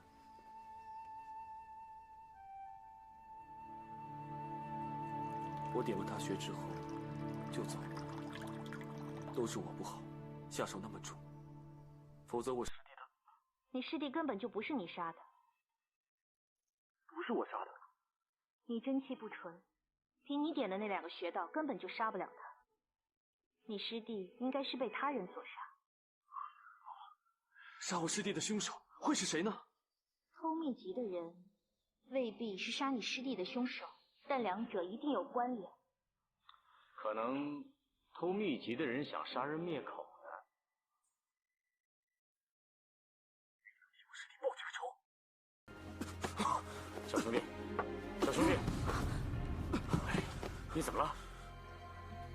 快扶他盘膝打坐。好。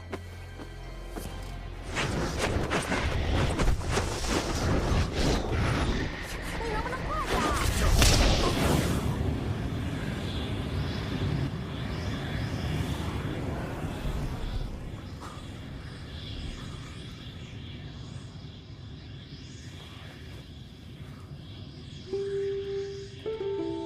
灵狐少侠，你性情开朗，脉息虽乱，但是没有衰竭之象。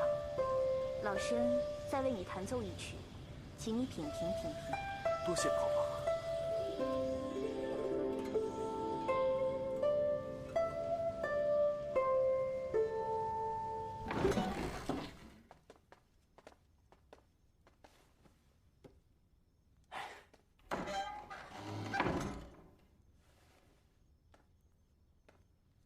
师妹啊，刚才王老英雄请我们到洛阳楼去吃饭，算是赔罪，你为什么不去啊？要去你自己去吧。哎，你干嘛发那么大脾气呢？你说呢？人家冤枉冲儿偷了平之的家传剑谱，你身为他的师傅，居然不帮他说句话。那，你不都说我是他的师傅吗？如果说我在这件事情上处处维护他，人家只会更加怀疑。啊，正所谓清者自清，现在就由那个绿竹翁的人替他洗脱罪嫌，岂不是胜过我这个当师傅的说千言万语吗？嗯，好了，别生气了，喝口茶。嗯。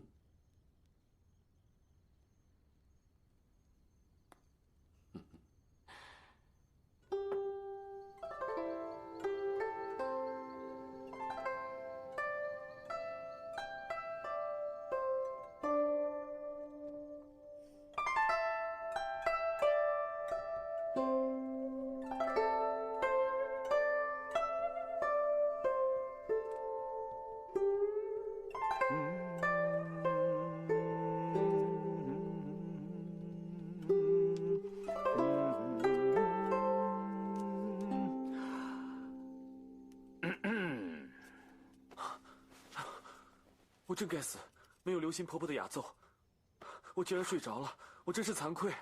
灵狐少侠不必自责，我刚才所弹的乃是清心普善咒，本来就有催眠之意，希望可以帮你调理体内真气，减少烦恶之情。哎，婆婆，你说的对啊，好像听完你的琴奏以后，我身体这种厌烦的感觉减退了许多。哎，婆婆，你的琴艺真是神乎其技。以后要是每天可以听的话，那我就受益良多了。你体内的6道真气，并非是我这浅薄的琴音可以调理的。你这么说，我倒有些不安了。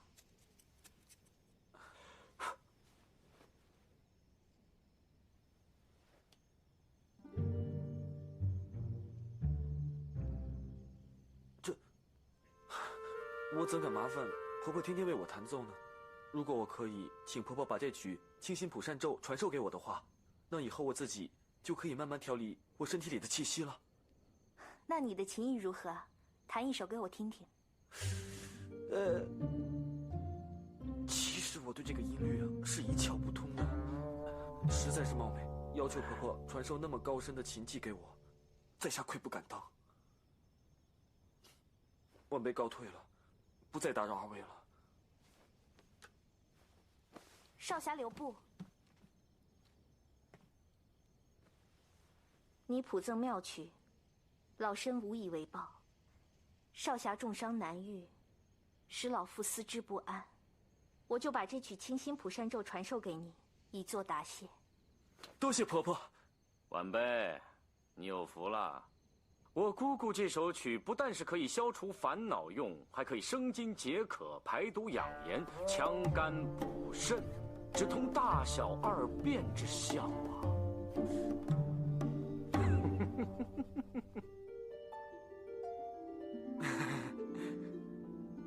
德诺，有没有什么消息啊？没有，大师兄仍然在绿竹翁那里跟他的姑姑学习琴谱，并没有什么可疑之处。冲儿居然对这些琴艺的小玩意儿也感兴趣。对了，那个绿竹翁和他那个姑姑究竟是什么来历啊？据弟子的观察和打探，绿竹翁和他的姑姑也是寻常人家，二人每日靠绿竹翁编织竹篮到集市上贩卖为生。那绿竹翁脾气古怪的紧，从不愿与外人打交道。他二人每日粗茶淡饭，抚琴为乐。他那位姑姑更是孤僻，根本就足不出户。哦，没事了，你先下去吧。弟子告退。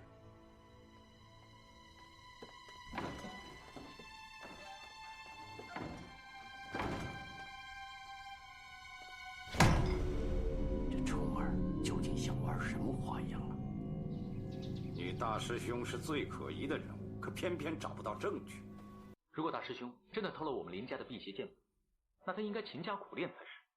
可他成天沉醉在音律之中，都快把自己的武功给荒废了。这个辟邪剑谱，如果不在他那儿，又会在谁那儿呢？你父母一定将它藏在什么秘密的地方。秘密的地方？你父母临终之前可有什么遗言？大师兄说，我爹临终的时候有几句话托他带给我。你爹临终前都说了什么？我爹说，在向阳巷的故居有几样东西，让我一定要好好保管，但是不得翻阅，否则的话后患无穷。不得翻阅？你一定要翻阅！别忘了，你爹是托外人转化的，所以一定是个反话。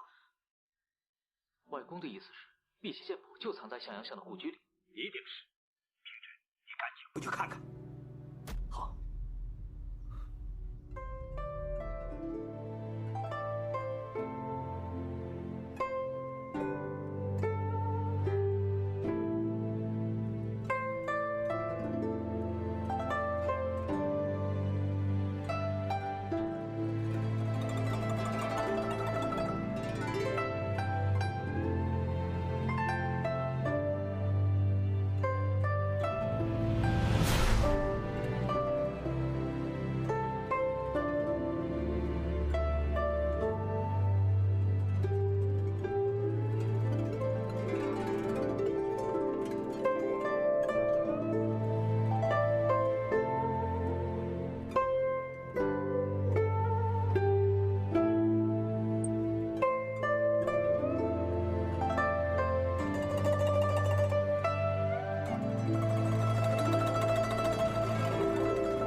婆婆，对不起。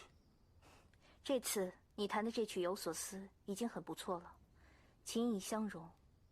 可是怎么突然出现了弦音，真是令人费解。婆婆，希望你见谅。晚辈一时情不自禁，想起了往日与小师妹的快乐时光，而我又被这个琴声所打动，连我自己都控制不了。你有心事，当然是不吐不快。可是缘分的事情不能强求。古人说得好，各有因缘莫牵人。今日灵狐少侠因为感情失意，说不定他日又另结佳偶呢。婆婆，晚辈身受重伤，未来的事情我也不敢设想。世事难料，灵狐少侠，你又何必灰心绝望呢？婆婆，你对我真好，谢谢你的开解。那今天我们就到此为止，明天你再过来练习有所思。好的，晚辈告辞了。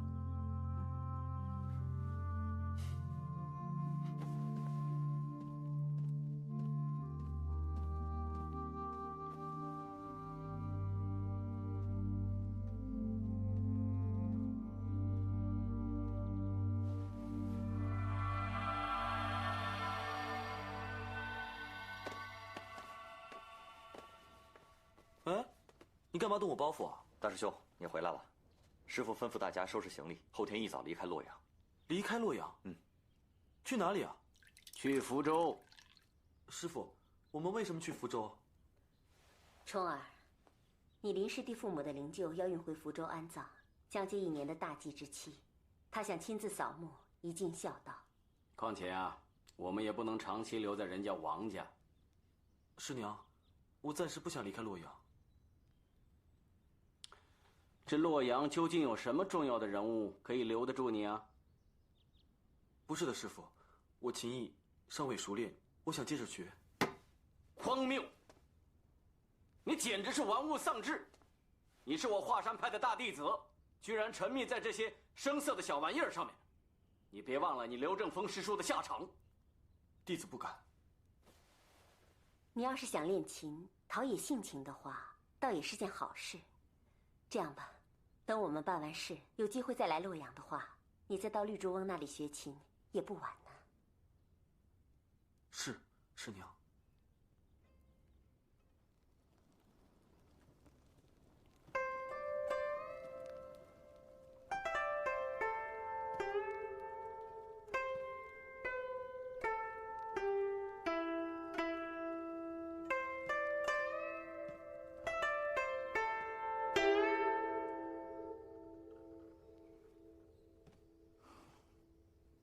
灵狐少侠，我和你说过，弹奏这曲《有所思》要由静生情，心中有情，才可一语情浓，深得曲理。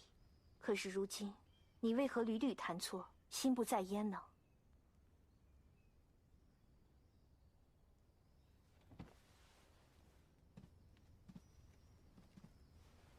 婆婆，我明天就要离开洛阳了。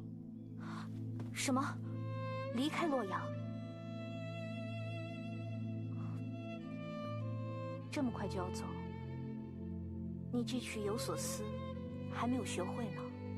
婆婆，我当然想学好有所思，我甚至想学会《笑傲江湖》之曲。只可惜使命难违，我们始终是做客异乡，而且也不能常驻王家。你也想弹奏这曲《笑傲江湖》？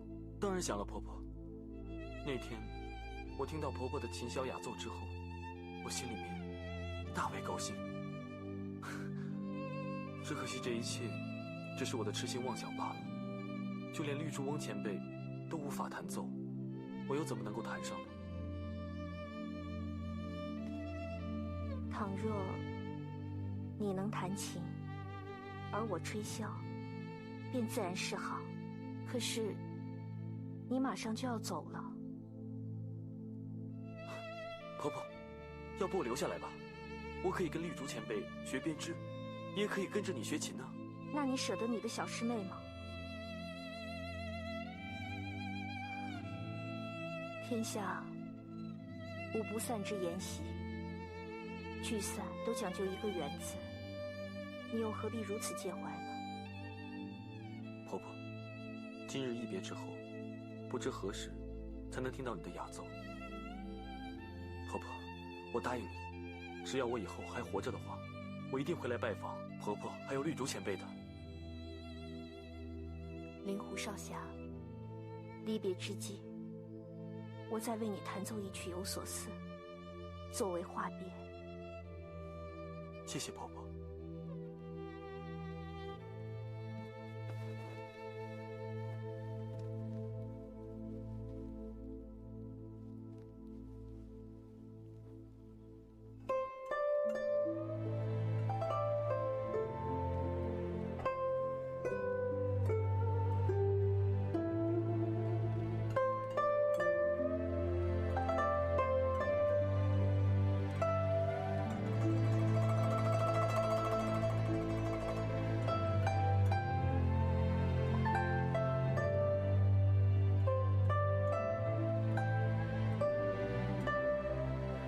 婆婆和绿竹翁年纪都那么大了，下次我来洛阳，未必能再见的。灵狐少侠，离别之际，我有一言相劝。婆婆，请说。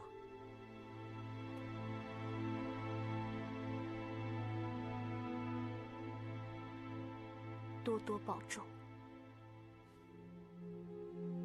婆婆，你也要保重。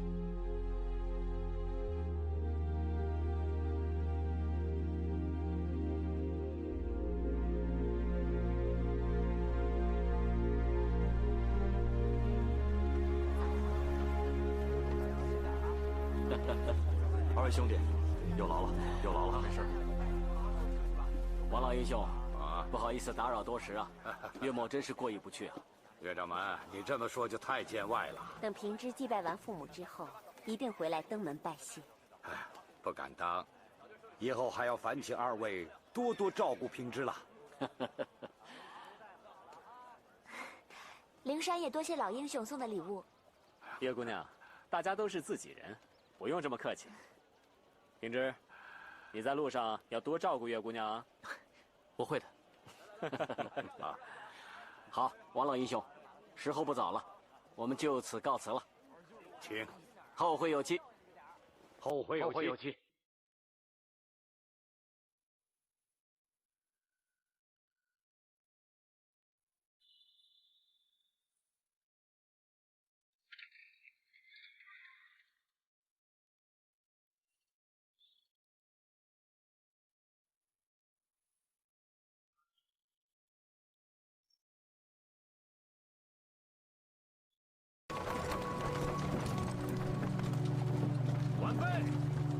晚辈，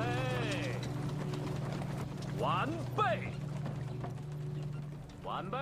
这个糟老头子，看我不教训你！前辈，你怎么来了？姑姑让我把这个琴送给你，还有，他自己亲手抄的清心蒲扇咒，也让你一并带上。实在太感谢婆婆了，保重。前辈，你也保重。你叫我什么？前辈。前辈。以后不要再叫我前辈了，我们已经是朋友了。那我该叫你什么？我总不能直接叫你绿珠翁吧？这怎么行？就是啊，叫我小翁。小翁或者小翁翁，都可以。小翁翁真调皮。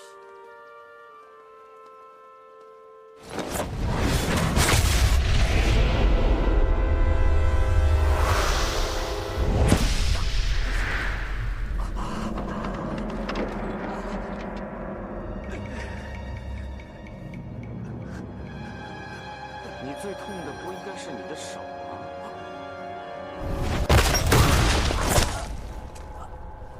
江湖险恶，处处小心啊，晚辈。再见了，小翁翁。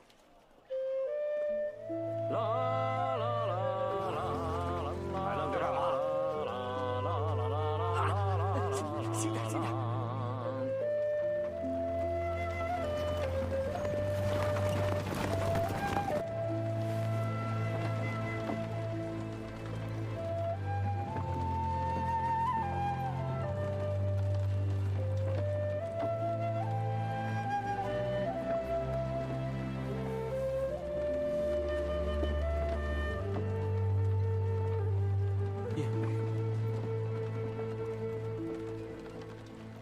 竟然对我如此之好。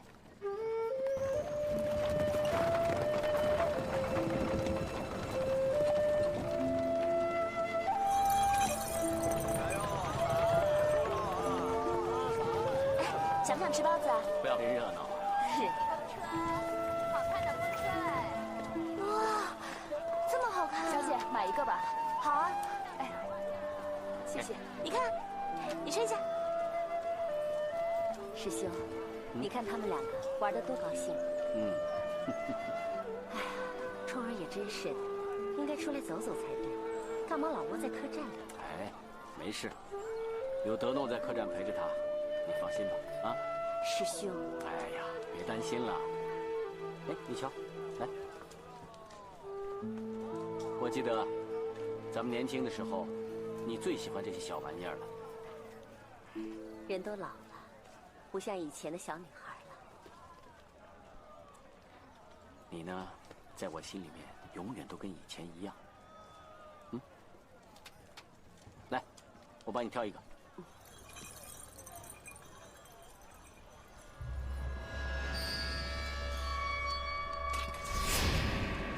姑娘，为何要取在下的佩剑？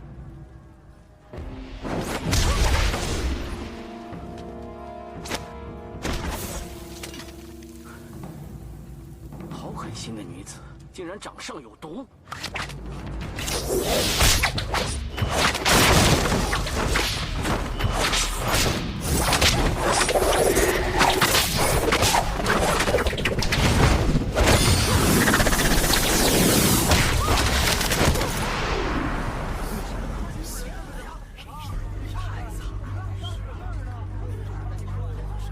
把解药交出来！用解药你说话呀？干嘛打伤人啊？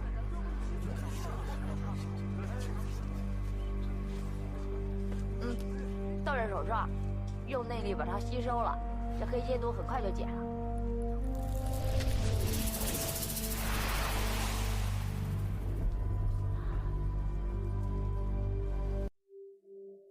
姑娘，原来你是使毒的行家，不知道你为什么要打我师兄常见的主意？反正我打不过你。大侠，我真的是有不得已的苦衷，这把剑你送给我吧。这把长剑虽然不是十分珍贵，却也是当年仙师所赠，岂能轻易送人呢？剑长2尺9，重7斤4两。这把西夷剑虽然不能说是上古兵器，却也是唐剑谱上有名的利器。现在只有这把剑能够救我的命啊！夫人，你看在我们都是女人的份上，你就抱抱我吧。姑娘，有何难处，不妨直说。我要嫁人，所以我一定要这把西夷剑。这两者有什么关联吗？有关联，还有大大的关联呢。我长得丑，世上没有一个男人肯娶我。可是现在有一位名医说，不但可以帮我去掉脸上的红斑，还可以帮我再造容颜。如果我能让他帮我医治的话，我就可以变美，变美就可以嫁出去了。这世间竟有精通如此神奇医术的人，怎么可能呢？当然可能了，这个人就是江湖上赫赫有名的杀人名医平易指。原来是他，好奇怪的名号。娘，他既会杀人，怎么又是名医呢？这位平大夫医术十分高明，不论什么样的疑难杂症，只要他答应救治，就没有救治不了的。不过这个人脾气古怪，他向世人说，这世上的人，活人都是有定数的。如果他不断的救人，那死人就会越来越少。所以他就立下誓言，如果他救了一个人，必须要杀一个人来抵数；又如果他杀了一个人，也一定要救一个人来补数。这个人倒真是挺奇怪的。这位平大夫还给自己写了一幅大字：杀一人救一人，救一人杀一人，杀人救人一样多，舍本生意绝不做。他说这样一来，老天爷也不会怪他杀人性命，下了阴曹地府，阎王爷也不会怪他抢生意。不是，就是这位平易指大夫。可是他为什么叫易指呢？莫非他只有一个手指头？当然不是了，平大夫这10根手指头虽然短了点，可是一根都不少。之所以要易指呢，是因为他要杀人，点人一指便死人；要救人，也只要用1根手指头大大脉就行。